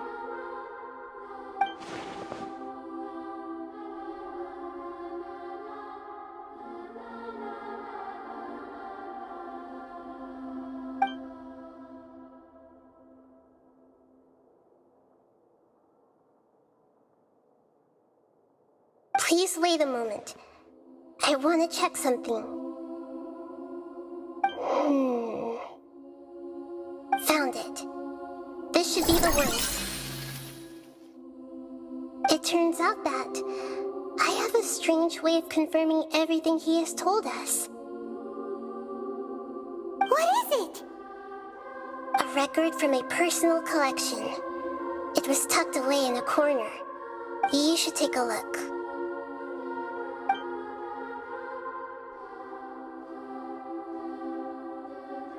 Is this a fairy tale? Who wrote it? I authored this record myself. Huh? You wrote a fairy tale that somehow has something to do with the balladeer? When combined with the traveler's narrative, it's clear that this story is an allegory. Everything in it is a symbol for something else. Hold on. So this record survived from the past? Yes. Any information about the balladeer or the kabuki mono and other records will have been changed. But I wrote this story in a way that means it was left intact. Changing the information in Irminsul changes to that. But Irminsul can't change information that was well hidden in advance. I guess I must have written this story as a backup before the balladeer entered Irminsul. That's incredible! What a great idea! And sending the traveler into Irminsul with the balladeer must have been a further precaution. I knew he'd remember everything. This story is abstract enough that it still resonates with the present information recorded in Irminsul. But if we connect all the different pieces together, the true story that emerges is the one he told us, the now erased life of the balladeer.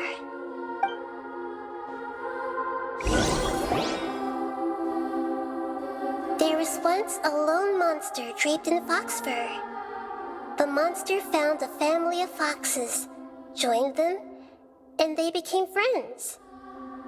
The monster lived with the family day and night, and everyone treated it as one of their own. Once in a while, the monster would take off its fox fur at night and lament to itself as it gazed at its reflection in the water. I am a monstrosity, yet they are too foolish to see it. I pity them.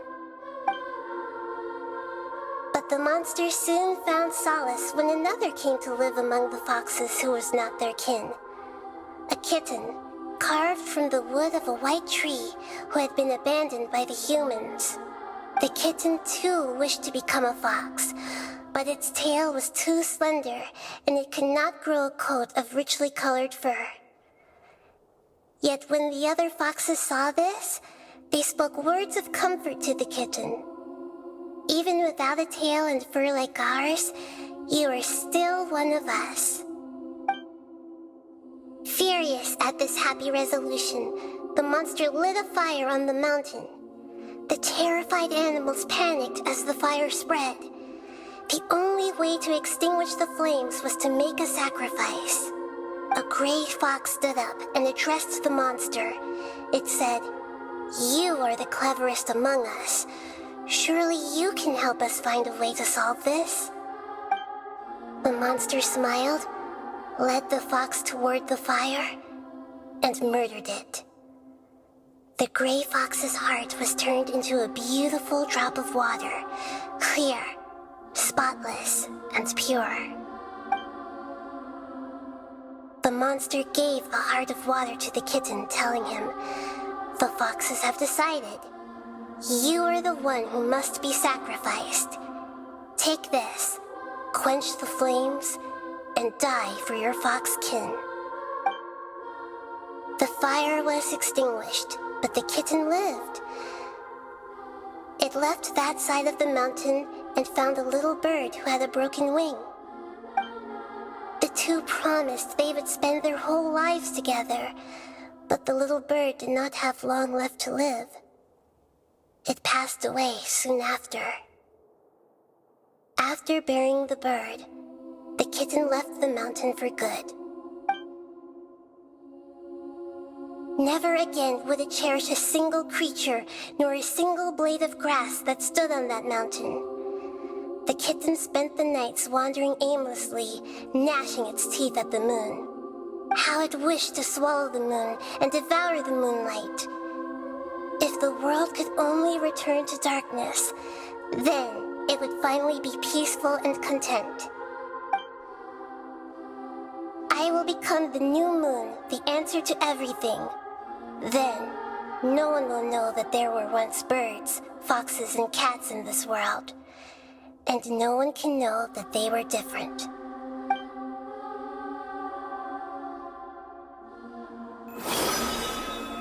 We solved it! I remember now. This is not just the Balladeer's story. It is his very own memories. I made a backup so that it would be preserved no matter what happened. To become a god, he was experimented on and modified countless times. It was brutal torture, and the only reason he was able to survive is that he was a puppet. This memory was extracted from him by the scholars. Presumably, they kept it to have something to defend themselves with. Creating a deity was just the first step. Some of them wanted to be able to control it. That's why they backed up his memory for later use. I buried it deep inside one of my own dreams, and then hid it inside an allegorical story so that it wouldn't be altered.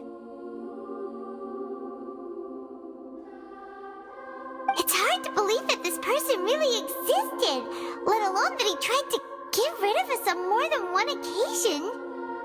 Paimon has no memory of him at all. He completely vanished like a puff of smoke. The Balladeer agreed to help me look for information about the Descenders, and although he was unsuccessful, he still helped you. Before he vanished, he confirmed an important detail, that Conria was where your twin first came into this world. We still don't know how the change to Irminsul will affect the senior ranks of the Fatui, but in all likelihood, they won't even remember their own Harbinger.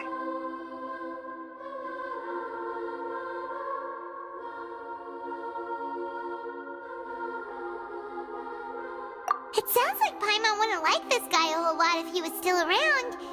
But still, Paimon doesn't like the way it all ended that much better.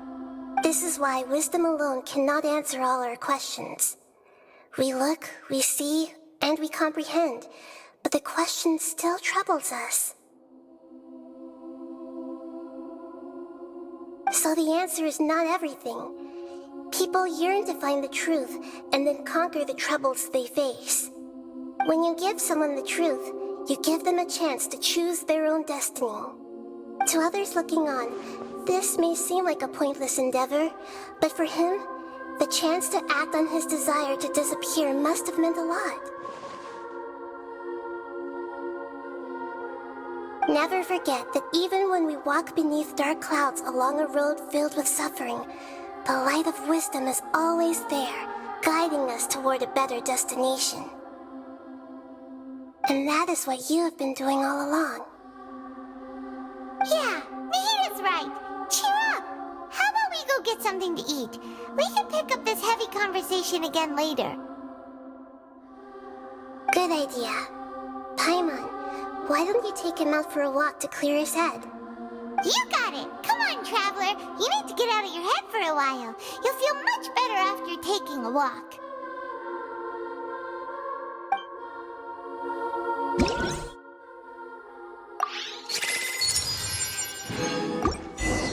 Let's go get a snack from one of the stalls in the Grand Bazaar. That'll be sure to lift our spirits.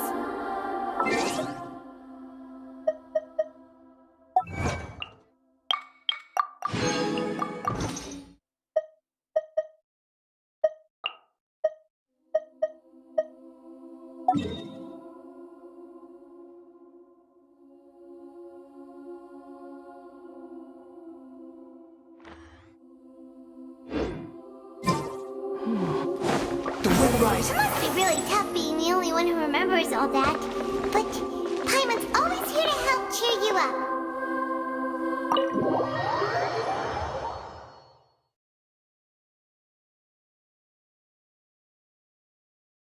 Squall and Fury.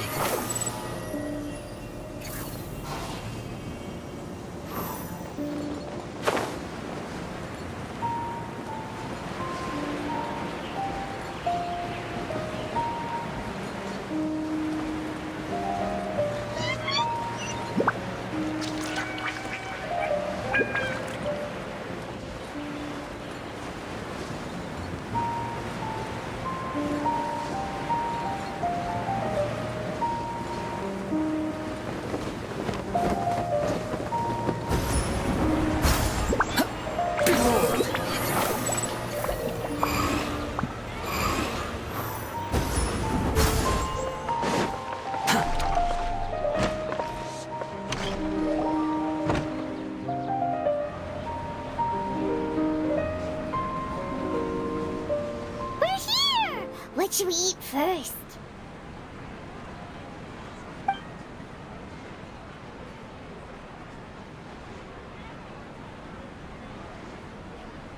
Hey, are you gonna answer or what?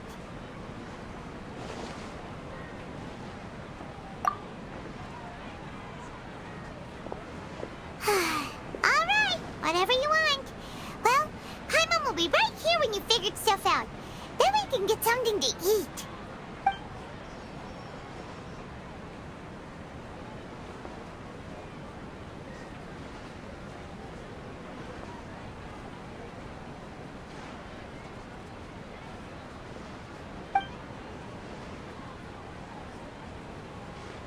What is it? Have you figured it all out?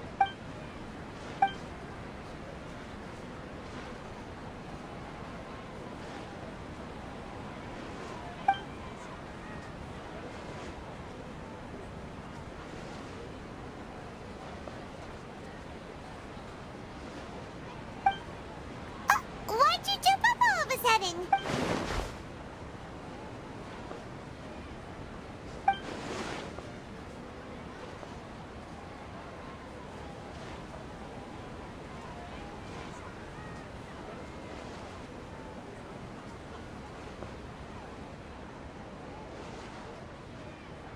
Excuse me, boss. There seems to be a small problem with the last bill.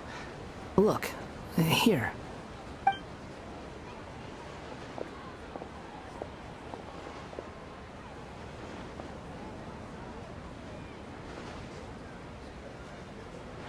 Hey! Hey, wait! You mean me? No, not you. That kid! Didn't you see? Little rascal grabbed my last 2 fresh Sunsettias and ran off. Look, if you're gonna help out here, you can't keep spacing out, okay? What is it? Work's too boring for you? Or has the big city got too many distractions? I wasn't paying close enough attention. Sorry, boss. I think you're right. Maybe it's the city. It's so exciting. It can be hard to... Who's that guy? You know him or something? He's who? You're a strange one, kiddo. You say you don't want any money for helping out here, and then when I actually give you some work to do, you keep letting yourself get distracted. I don't want to take advantage, so I'm happy to pay you what I'd pay anyone else. No, please. I mean it. You don't need to pay me anything. I'm just so thankful you agreed to take on an outsider like me. You're welcome, I guess. But I got bigger things to worry about. Look, we're all out of Sunsetias, and I promised the lady down the street I'd deliver a fruit bowl this evening. Leave it to me. I'll find some more. Just a moment. I'll be right back. Stop. I'm gonna level with you, kiddo. I've never met a worker who said they didn't want a wage before. And at first, I got greedy. Couldn't believe my luck. But I figured you'd start asking for something in return eventually. You don't want money. You don't take days off. And in your free time, all I see you do is wander around, taking in the sights. Are you a drifter or something? That's right, I am. We can talk more about that later. First, let me get those fruits you needed. Sunsetias, was it? I'll be right back. Hey, what do we do now? Okay, stay out of sight. Don't let him see you.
Yeah, this'll do. Even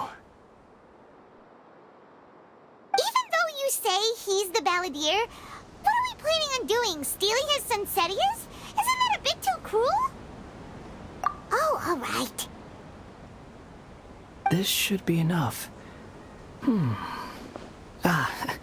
Guess I should wash them before...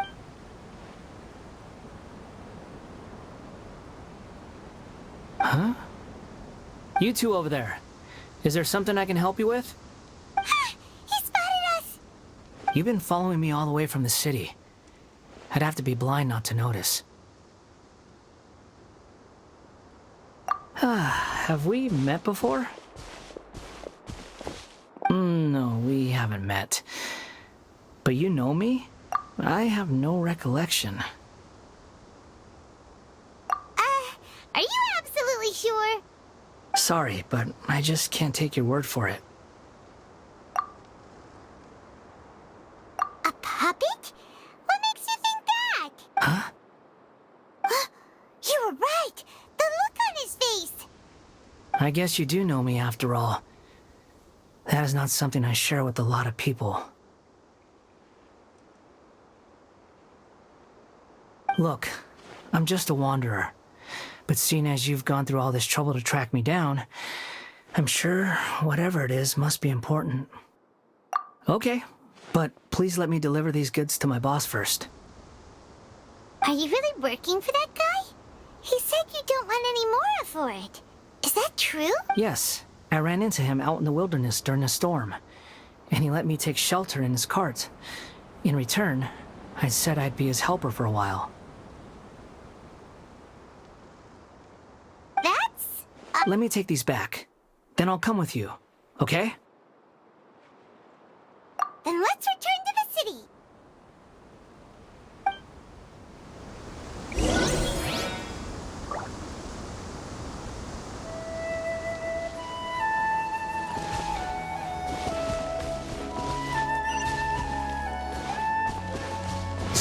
Fury!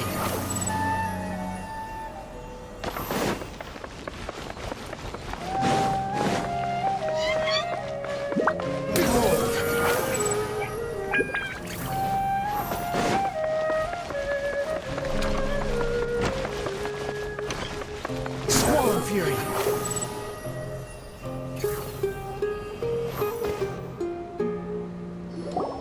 Here you go, boss. I'll leave them right here. Oh, you really went and picked some more. Who are these two? Something's come up, and they need to borrow me. Sorry, boss. I'm afraid I'll be away from the stall for a while.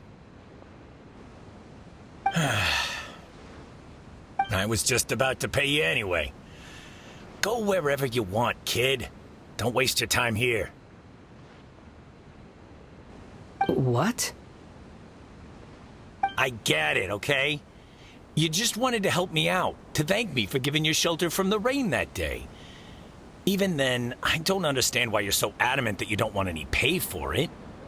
But look, it was pouring down, and there you were, sauntering along without a care in the world, like you had nowhere to be and didn't even care that it was raining. Imagine you were me for a second. It's a little weird, right? Why is this guy traveling during a rainstorm if he's not trying to get somewhere? And why is he taking a shortcut through the open country if he's not even in a hurry?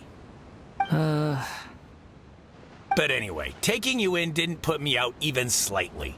You don't owe me a thing for it. Certainly not all this.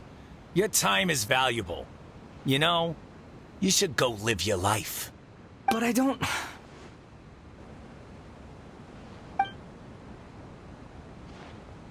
No, you're right.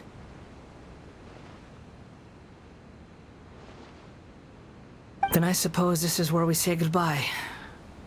Thank you again for taking me into the city. Don't mention it, kiddo. I've run into all kinds of characters over the years.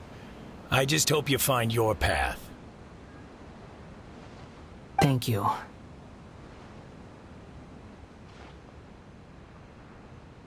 All right, done. Thanks for waiting for me. We can go now.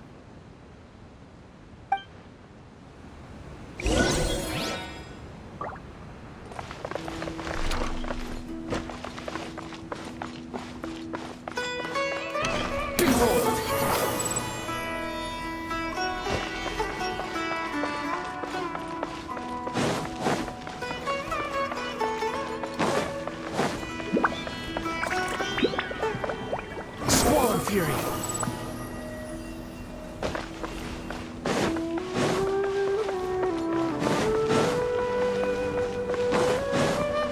The wind rises.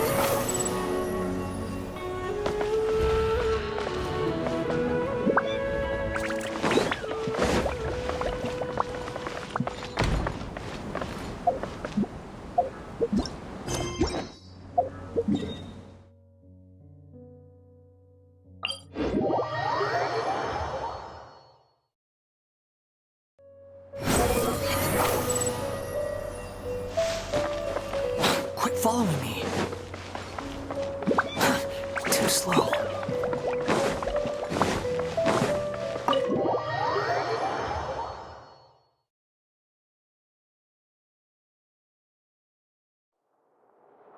Squall Fury.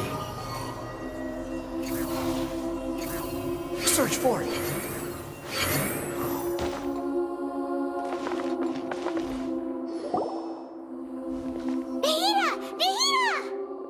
What's wrong? Huh? Are you? Hello. I do apologize for the sudden intrusion. We found this guy in the street, but he doesn't seem to remember anything. So, yeah, quite an eventful walk.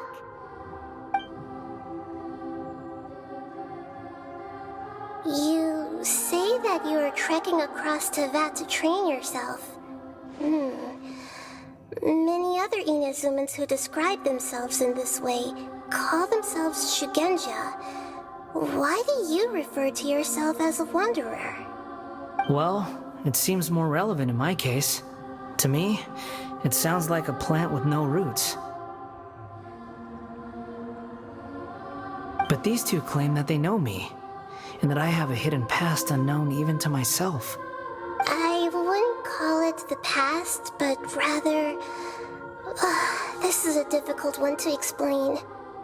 I don't like to rely on using terms like this often, but in your case, it seems that it ought to be called, previous incarnation. Oh, like a past life or something?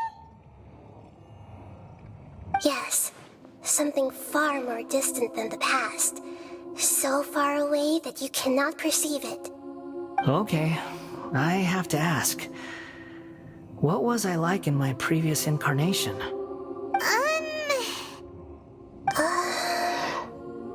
Oh, okay.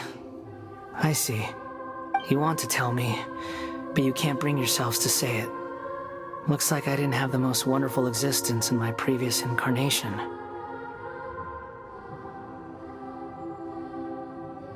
If it's that difficult to talk about, I have no doubt it will be just as difficult to hear. But I'll be able to handle it. Please, tell me the truth. Is truth something you care a lot about? Yes.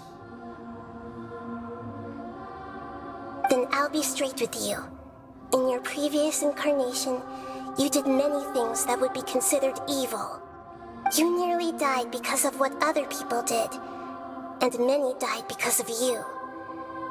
As a non-human being, you hated gods and humans alike. You drifted from place to place, never able to settle, even where you found status and identity. You adamantly believed that you were missing a heart.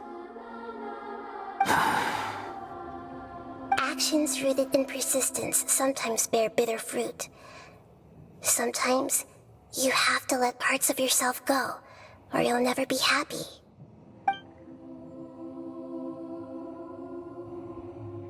I gave everything I had, but it barely changed history at all. In terms of the outcome alone, that's true. I don't think I can judge everything I've heard purely in terms of right and wrong. Each choice a person makes belongs to a specific place and time, a chain of cause and effect, a cycle of karma and consequence. That is the nature of truth. If one thing is right, its opposite must be wrong. And yet, dichotomies like this are not enough to explain the world in all of its complexity. It seems like my previous incarnation wasn't the most likable individual. We're not trying to hurt your feelings or anything, but yeah, we weren't your biggest fans.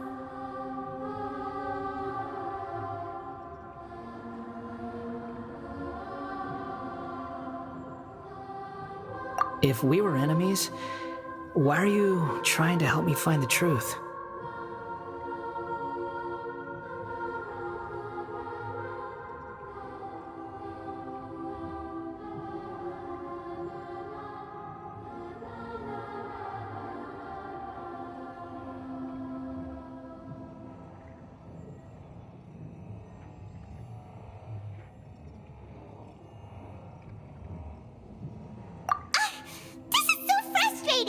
This guy's supposed to be our arch enemy, but now he's just some random stranger we met on the street. He's got so much to answer for, but we can't make him talk because he doesn't remember anything. What a weird situation. Lesser Lord Kusanali, as the God of Wisdom, I trust that everything you told me must be true. Yes, it's all true. I can even show you the memories themselves, if you're willing. Please, I want to see them for myself. I want to experience my own transgressions. Even though it will cause your present self great mental anguish? I'm just a puppet, with no heart and no name. There is nothing in this world for me to cling to fill the void within me. Except maybe these sins that can never be undone. Very well. As you wish. Wait, shouldn't we go with him? This one's kind of on us for bringing him here. Don't worry. Whatever danger I might face, It's my burden to bear. Traveler, could I ask you to supervise him on my behalf?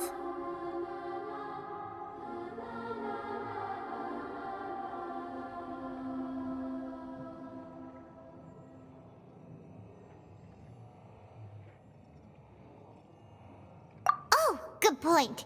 Given your, unique situation, we'd better keep an eye on you. Understood. Thank you. Now, prepare yourselves, everyone.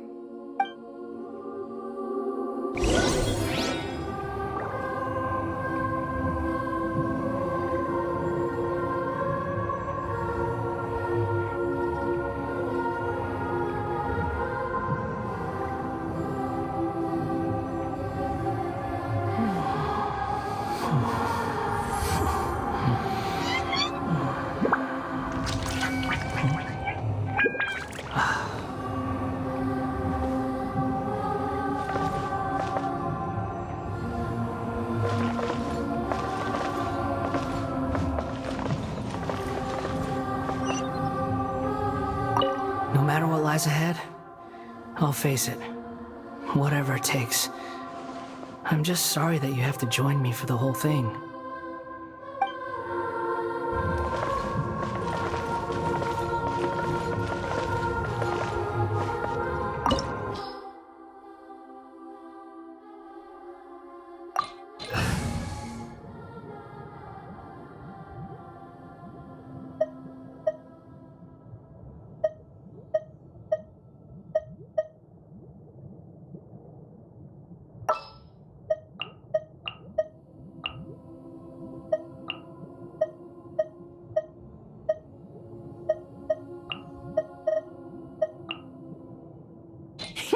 Let's go out and play.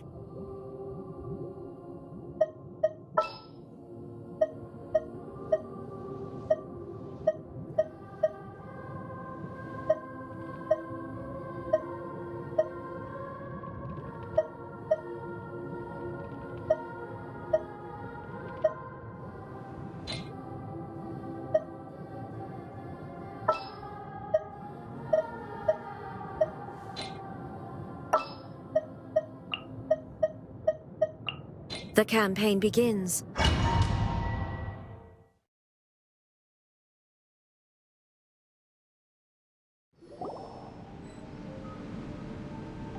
This looks like Inazuma. Right now, you're in a dream I created using information extracted from your memories. These memories will show you the raw truth, but be aware that enemies may react just like in the real world. Please be careful. Sounds like an immersive experience. It's a good thing we came along. You don't need to do this for me. I don't deserve your protection. We never give up halfway. Well, we had to once, but that was your doing. All right. Thanks. Wanderer, this is the Shake Pavilion. In your Balladeer incarnation, this is where the Electro Archon placed you after your creation. You had a great many memories here. Is that because this is kind of like his birthplace? You could say that, in a sense. You'll see why shortly. I hear footsteps. This place is huge. I can't believe the landslide didn't fill it in. I wonder who built it. The Crystal Marrow Miners? No, there's no way. Look at this exquisite construction work, and so well preserved, too. No mining crew would be capable of this. There's someone passed out on the ground. Who are you? You're awake. What happened? How'd you get stuck here? Are you injured? Not a scratch. And these fine clothes. Who are you? This man is Katsuragi, deputy to Torichio's adopted son, Mikoshi Nagamasa. He found the Balladeer in Shake Pavilion and took him back to Tatarasuna. And the rest is history. Well, it used to be. In the original version of events, Katsuragi was ultimately killed by Nagamasa. Let me get you out of here. Our people are nearby. Hang in there. During the Tatarasuna incident, Niwa was murdered by the doctor disguised as a mechanic. The balladeer, then known as the Kabukimono, disappeared not long after. As the second in command at Tatarasuna, responsibility for what had happened fell to Mikoshi Nagamasa. But Katsuragi had sworn lifelong loyalty to Nagamasa after the latter had once saved his life. At Katsuragi's insistence, Nagamasa killed him to put an end to the Tatarasuna incident. Katsuragi seems like he was a good guy. He looks like a warrior, but he has a kind face. Why couldn't he live a long and happy life?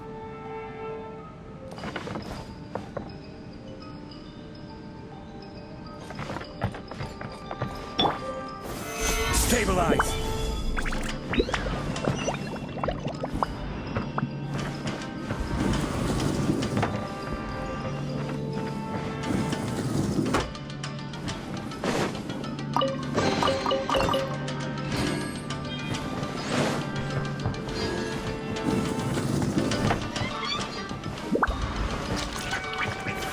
Solidify! Nagamasa, I found this young guy in a cave sealed off by a landslide. He doesn't remember his name. Well, we need to call you something. I hear the workers are calling you the Kabukimono. That's fine with me. Katsuragi, report to Niwa. Tell him we have someone new joining us.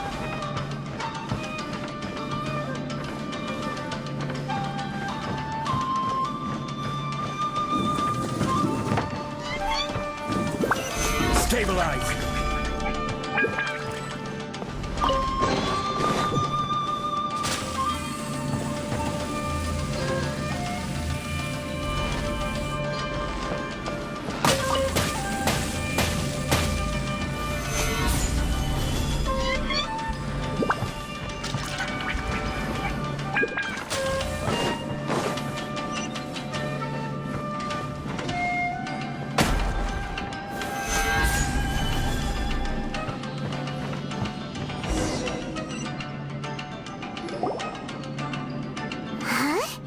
What are we doing back here?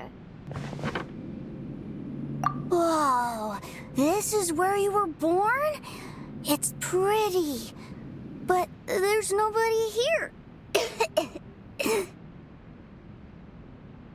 I was abandoned, like you. I lived here for a while at first, but there's nothing for us here. We can't stay. Okay. I heard my mom and dad used to make swords, but the factory manager died, and then my dad got sick.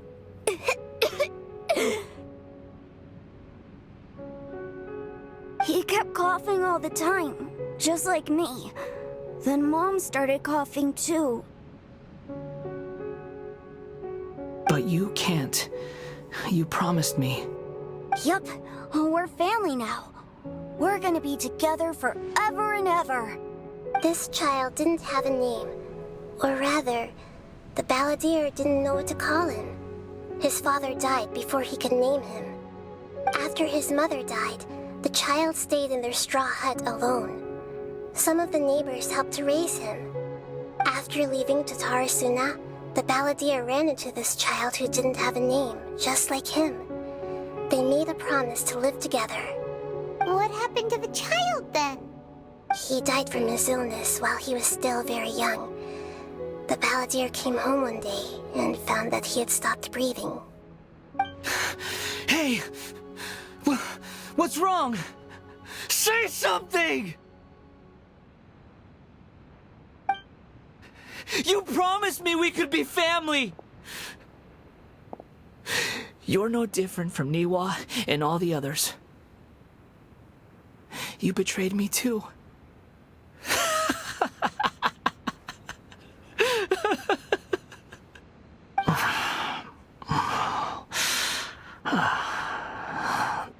The voices have gone.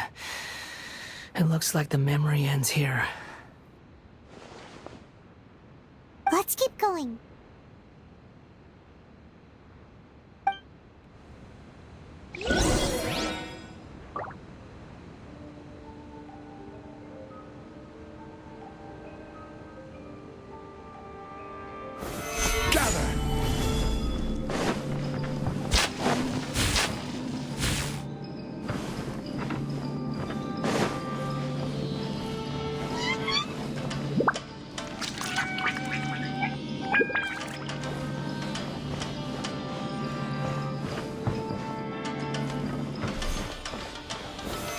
Solidify!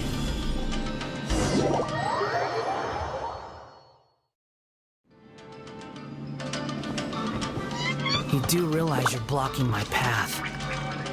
I come not to obstruct you. I've been waiting. What you are truly is a weapon. One that could be wielded with an iron will. Or you could continue to drift aimlessly. Are you trying to win me over?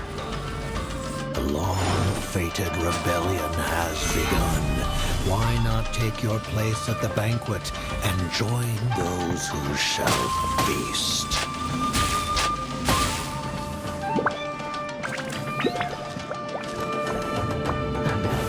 Stabilize! I see everything. There is no escape. Behold!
Solidify!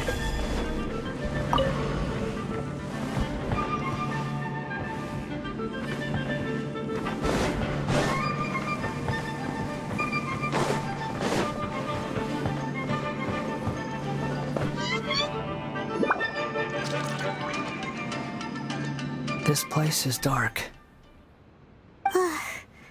Paimon knows this place. It's the Delusion Factory in Inazuma. In the original version of events, the Traveler once encountered the Balladeer here. Such a creepy atmosphere. And so familiar. Hey! Look over there! Well, well, my fair lady. Is this rundown factory and these incompetent fools all for me? Wow. You shouldn't have. Huh. What do you have to gain from belittling your subordinates? You might not want to admit it, but you are a part of this plan. Perhaps you find fighting in the Abyss to be a more meaningful use of your time? Oh, but of course, even this pales in comparison to being experimented on by the Doctor. What a sharp tongue you have. Funny how negotiating never seems to be your strong suit. For the task ahead, I suggest you keep your true feelings to yourself. Save your breath. I know what I have to do. I'm sure you think so, but I still think you need to hear it. Don't start thinking you're invincible, and don't let your emotions get in the way. Surely you're not worried about me. I just can't have you getting in my way. You and Child never failed to find ways to complicate things. I'm merely lighting a little fire in this chaotic nation. but you. Being tossed out like trash must make you want to destroy it completely. Do you remember the last time you were here? That was a lot of swordsmiths you killed. I'm sure the descendants of the Raiden Gokaden are still suffering the consequences now. Look at you. Oh, don't get so sentimental. Now, give that poor little tongue of yours a rest and stop pretending like you're above everyone else. Bye then. See you at the victory feast. Poor little tongue? She's playing with fire talking to me like that. Who does she think she is? Forget it. Someone might find me here any minute now. I should prepare to give them a warm welcome.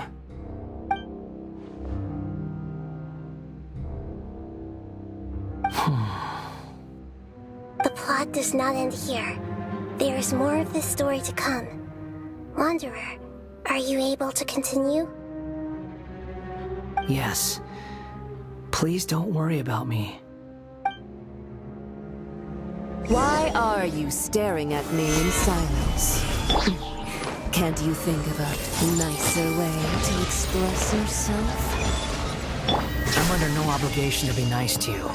Besides, I thought nothing mattered to you except results in your own interests. Isn't that right, witch? Muddle-headed puppet.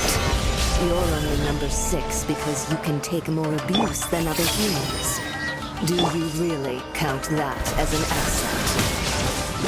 You're about as much fun to be around as a raging inferno. But before we murder each other, it'd be best if we finish our duties. Let me amuse myself a little.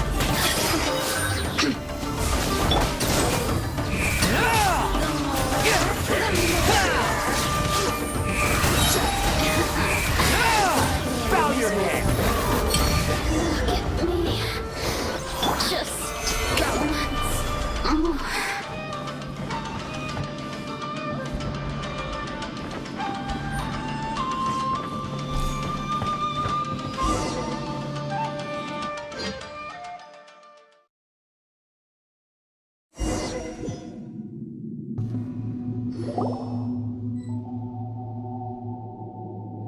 Looks like we've arrived in Sumeru. Is that? Considering that Amorta's sage, Nafis, refused to join this project, I'll take part in the experiment in his place. Welcome. I look forward to a fruitful collaboration. When do we start? You seem impatient. You should know that becoming a god is far from a trivial affair. The biological transformation is a lengthy process. As such, I too would recommend that we commence as soon as possible. In the event that a successful connection is established, his body will become permanently bound to the machine, and he will be unable to move independently of it. Nothing worse than what I've been through before then, Doctor. You were the most resilient test subject I ever came across. Thanks to you, I was able to garner a great deal of information. Alas, after that, you were under orders to remain in the abyss. We barely saw each other, and it became difficult to further refine the knowledge I had gained. That was gracefully worded. Ever wonder what they think if they knew that nothing matters to you, apart from your crazy experiments? I suggest you speak to me in a more respectful tone, Scaramouche. The mere fact of your utility does not make you indestructible. The doctor again? That was uncomfortable to watch. That person gives off a very sinister energy. It's normal for him to give you the creeps. He scares the bejeebers out of Paimon. Let's move on. Solidify!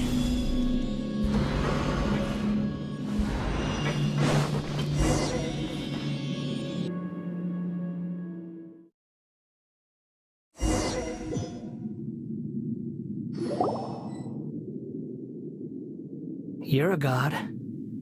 Do you think I'm evil? If you accept that he is you, just as you are you, then yes, you are evil. In your eyes, are there any differences between humans and puppets? Do you think there are any differences between your present self and your previous and future incarnations? If not, then what are the differences between humans and puppets? Whoever has tasted the joys and sorrows of life in the human realm is human. Whoever has loved and lost, cried with grief, howled with rage at the tragedy of death that eclipses the miracle of life, they are human too. I've seen enough of my past. If possible, I'd like to reclaim the sins that are mine to bear. No matter the consequences, I won't run from blame or punishment. Whatever I am due, let it come to pass. Can you return my memories to me? Huh? But won't that mean you'll lose your current identity? I've always believed that human lives follow a set of rules, with each person being a collection of past experiences. As a puppet living in a human world, my life is subject to the same rules. Regaining your memories means reverting completely to your previous incarnation. All the emotions that you discarded will return to you. Are you sure you want to do this? I've lived with the void in my chest my whole life. My creator didn't need me. And ever since I awoke, I've just drifted from one place to the next. But then I met you, and I finally realized that reclaiming my missing sins might be my one opportunity to become my true self.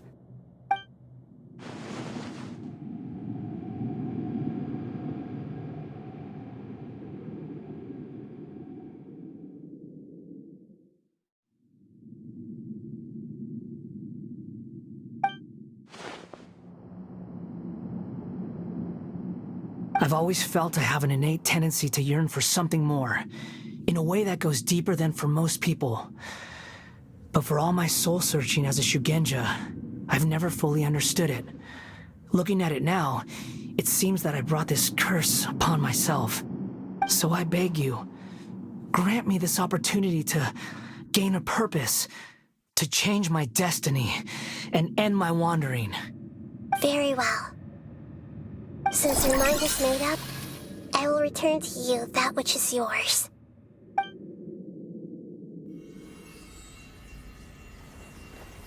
You have made your decision. Now, take this.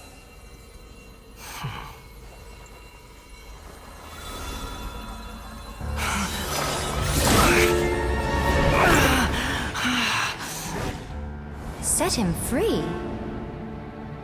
A puppet? What's he doing here?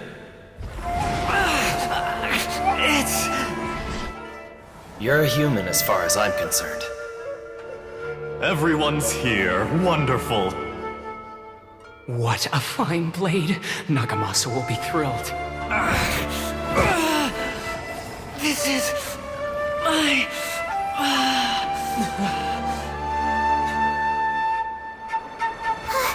Is he alright? No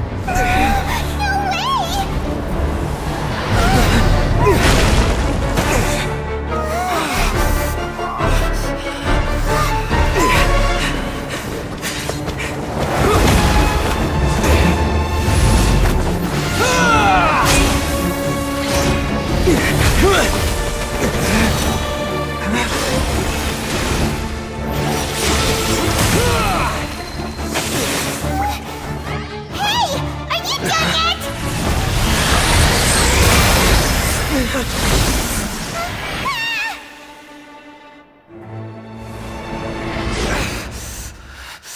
All worthless dross will be purged. That's why this won't be the end.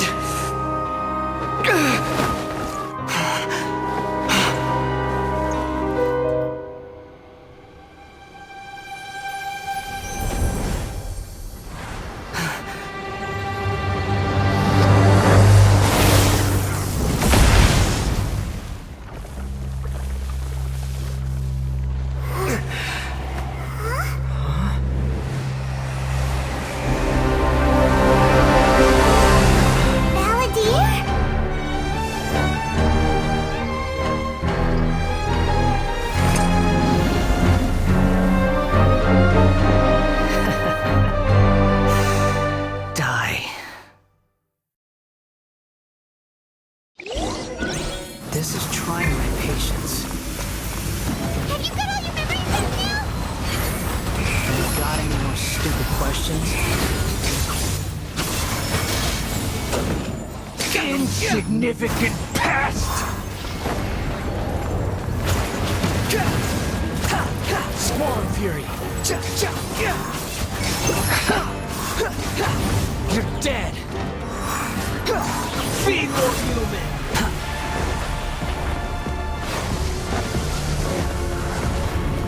The wind rises.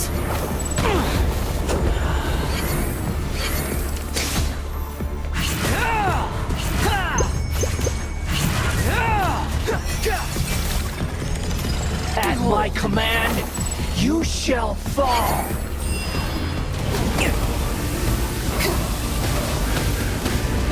How amusing. To Swarm Fury! Insignificant past! Know your place!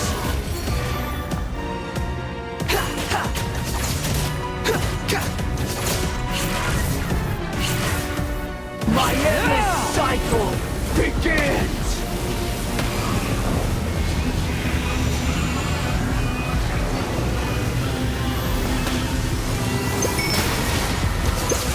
Quit following me! Feeble human! Search for it!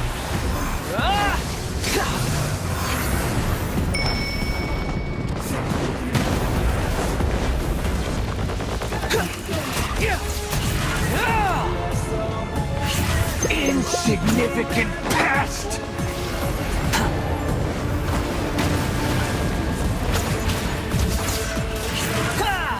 The wind rises.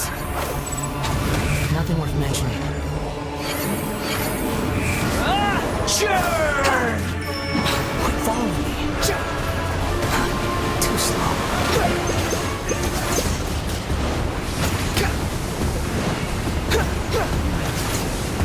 Feeble human! Behold! Search for it.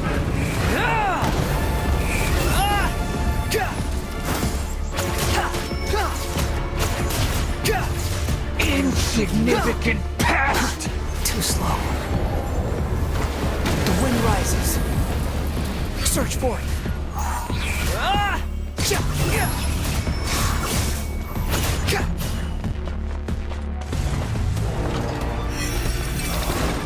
Quit following At me. my command, you shall fall! Squall Fury!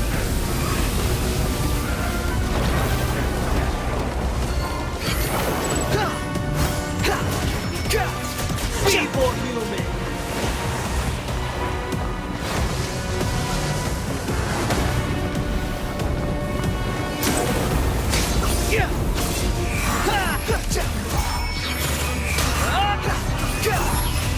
My endless cycle begins!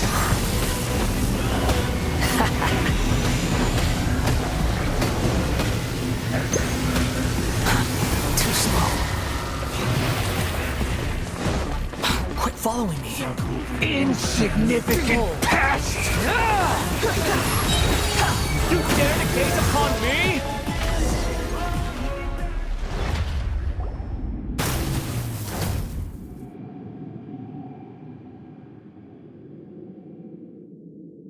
Imbecile! Get out of my sight. It disappeared. Did we win?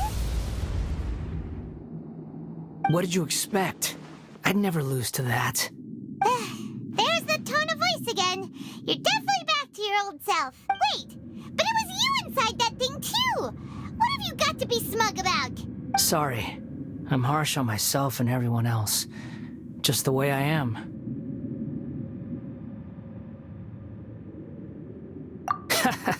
You sound like you're concerned about me. But don't worry. Thanks to you, even if I didn't change a thing, at least I now know the truth. The memory recovery seems to have been a success. This dream has served its purpose. Come on. Let's continue this outside.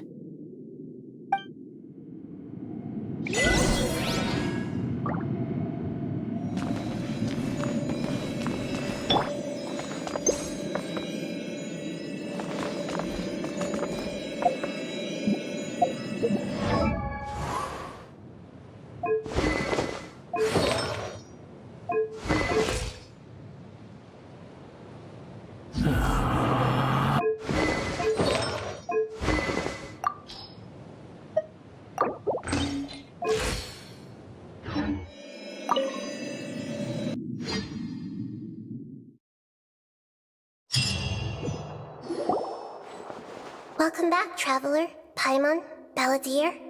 It feels like we just went on a really long journey. Paimon's exhausted. You don't like being addressed by that name? It's fine. But I was just thinking, I should probably change it. After learning about everything the doctor did, there's no way I can carry on using a name connected to him. I'm not planning on returning to the Fatui, and they wouldn't take me back anyway. Recent events will have affected a lot of people, and they might not even remember who the Sixth is. So, you're quitting the Fatui for good?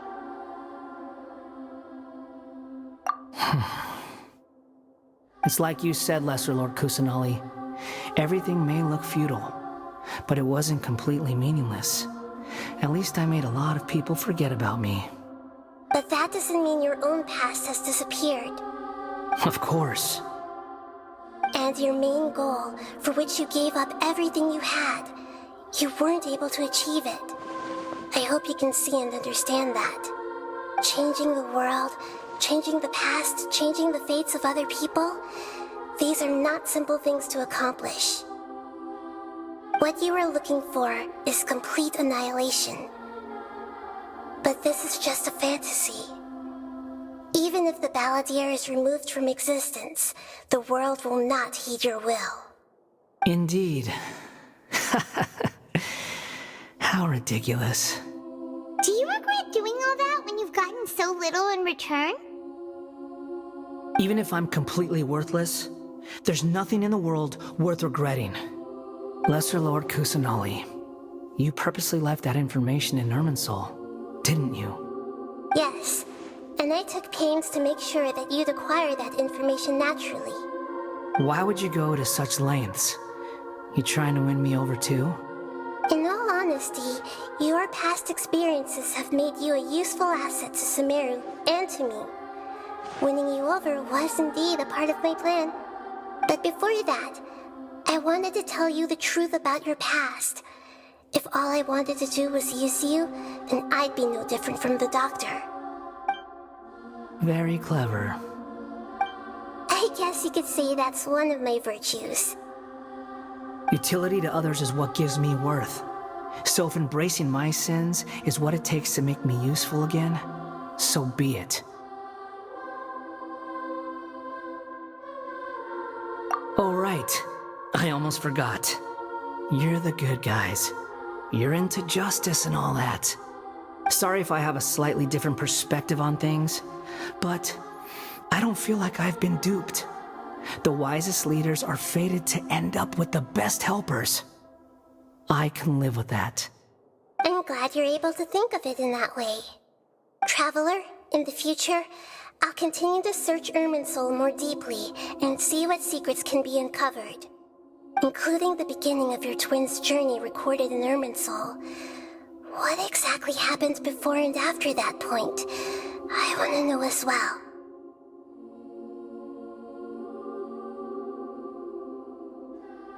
I will try. Traveler.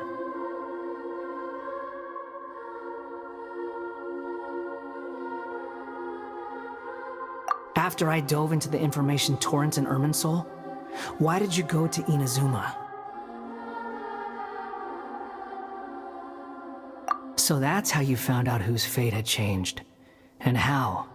Well, whatever your reasons, you did me a favor. And I'll do everything I can to pay it back.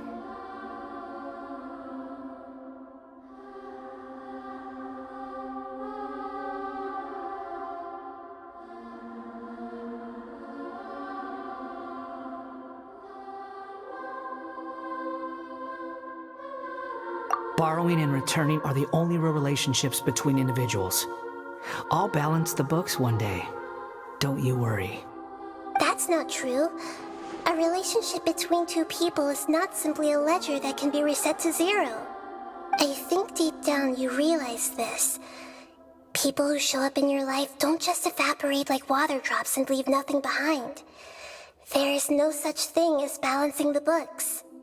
Some things in this world can never be brought back, and they can never be changed, which is why there is emotion in the human world. Everything that you feel is real and lasting, and whatever is missing in you will not be made whole. To be human is to live with imperfections. You can choose whether or not you want to be human. But humans can't live without a heart, can they? Anyway, I gave up trying to become a human a long time ago. You understand what pain is perfectly well, even without a heart.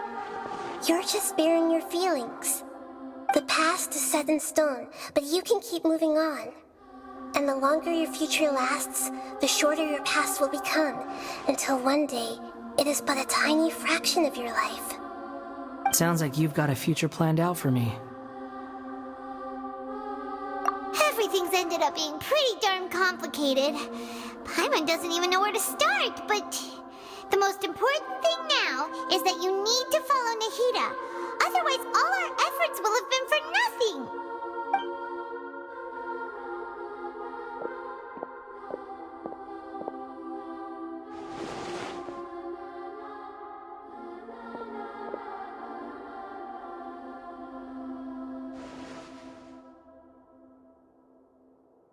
Then I guess I'll be helping you from behind the scenes from now on. I'm glad that you've accepted our proposal. Why don't you choose a new name to celebrate? Ooh! Paimon wants to pick an ugly nickname for you, too! Why? Because Paimon still doesn't like you that much. Then I hope we don't see much of each other in the future. A name is life's first gift. You didn't say it out loud, but I know that's what you're thinking. The Traveler and Paimon have helped you a lot. If you can't decide on a new name, maybe you can ask them for ideas. No! Paimon only does nicknames! If it's a serious name you're after, it's all yours.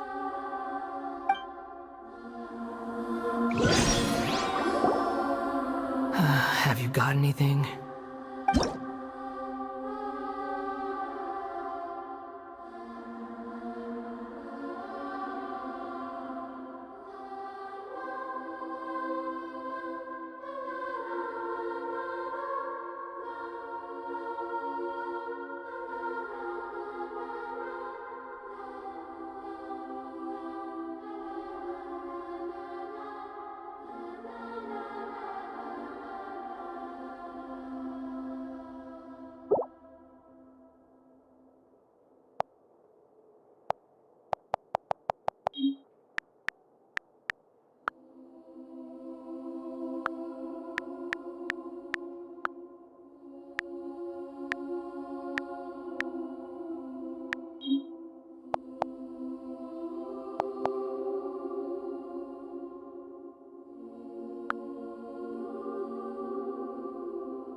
Are you sure? Oh, all right. If you say so.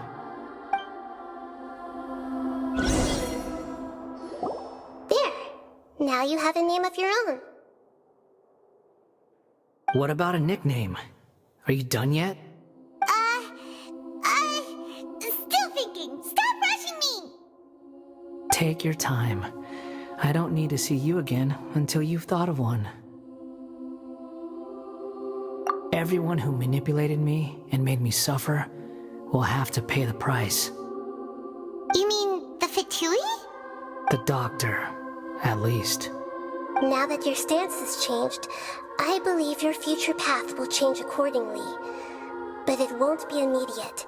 You still need some time to compose yourself. One more thing. There are still some descendants of the Raiden Gokuden living in Inazuma. Some of them know. Well, they ought to know about the connection between Raiden Gokuden and myself. I don't plan to leave Sumeru for the time being. If you see them in Inazuma, please tell them that I was the one responsible for the Raiden Gokuden's downfall. Even though the events have been erased from the world, they still deserve to know the truth. I see. That is up to you. Huh? But if we do that, then... It's fine. Let them stab their blades into my chest if they so desire. Maybe that's how it always should have been. No nonsense. I like it. All right, let's call it a day.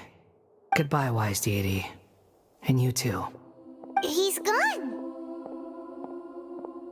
What he went through today would have been like living an entire lifetime in an instant. He'll need some time to calm down. Yeah, true. But even so, after everything that's happened, he doesn't seem quite as fierce anymore. So we can finally go eat? Paimon is starving. Thank you both. I hope you will find somewhere nice to go and relax for a while.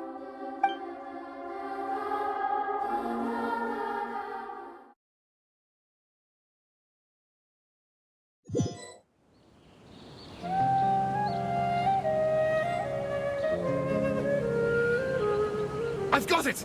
I can end my novel with some words from Mikoshi Nagamasa. You mean because everyone else in the story is dead? Yeah, I heard that Mikoshi Nagamasa died at a ripe old age. He's the perfect fit to be the narrator of the epilogue. The dark clouds had dissipated, but they continued to cast their shadow in Mikoshi Nagamasa's mind for decades to come. Then, one night, as an old man, he had a dream. On the night when that prized blade, the Daitatara Nagamasa, was forged, the people rejoiced, and there was painting, dancing, and drinking. All these expressions of joy melted down in the furnace fire and turned into red clouds that rallied around the final sunrise that Mikoshi Nagamasa saw in his lifetime. Life is a story too long to be told, a journey that you must walk to behold.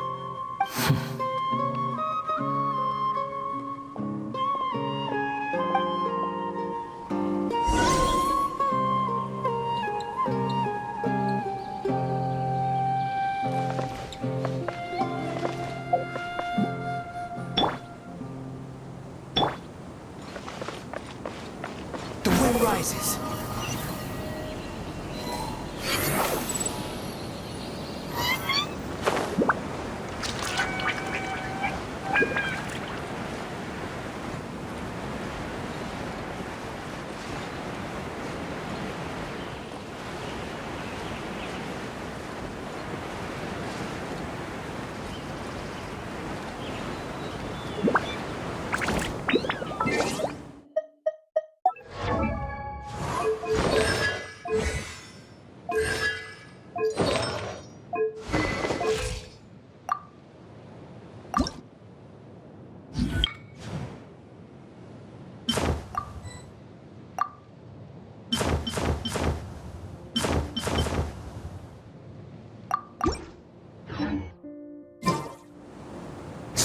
Fury.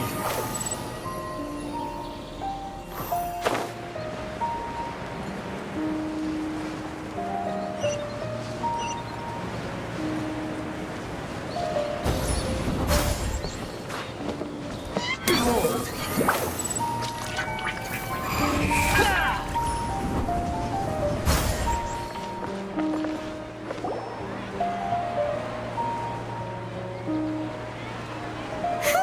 It's about time we had a break. As soon as you stop, all the tiredness and hunger comes rushing back.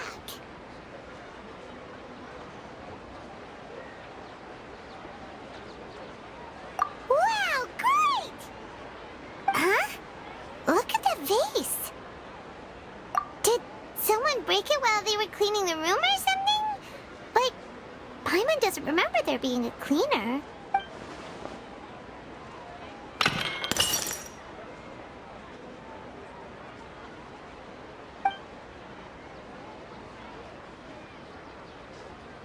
You sound lost and confused. I know why you are troubled. Any who knew of this would find their mind overwhelmed. Huh? Is there someone here talking to us? Unfortunately, the fate of Tevat cannot easily be changed. Perhaps a god may have a slim chance. But for anyone else, who can say?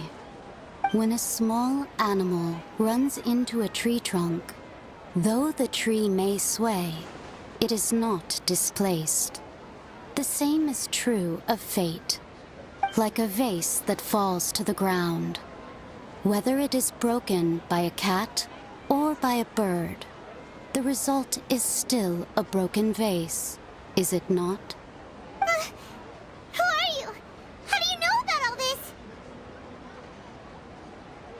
History does not change easily, but human hearts can.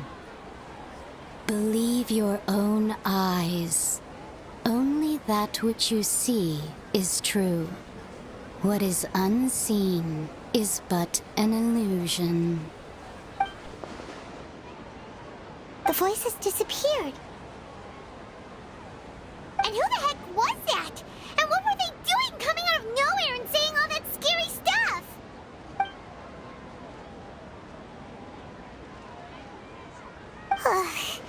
Anyway, that vase is still lying there broken on the ground. Should Paimon go get someone to clean it up? It feels wrong just leaving it there. Just a moment. Paimon will be right back.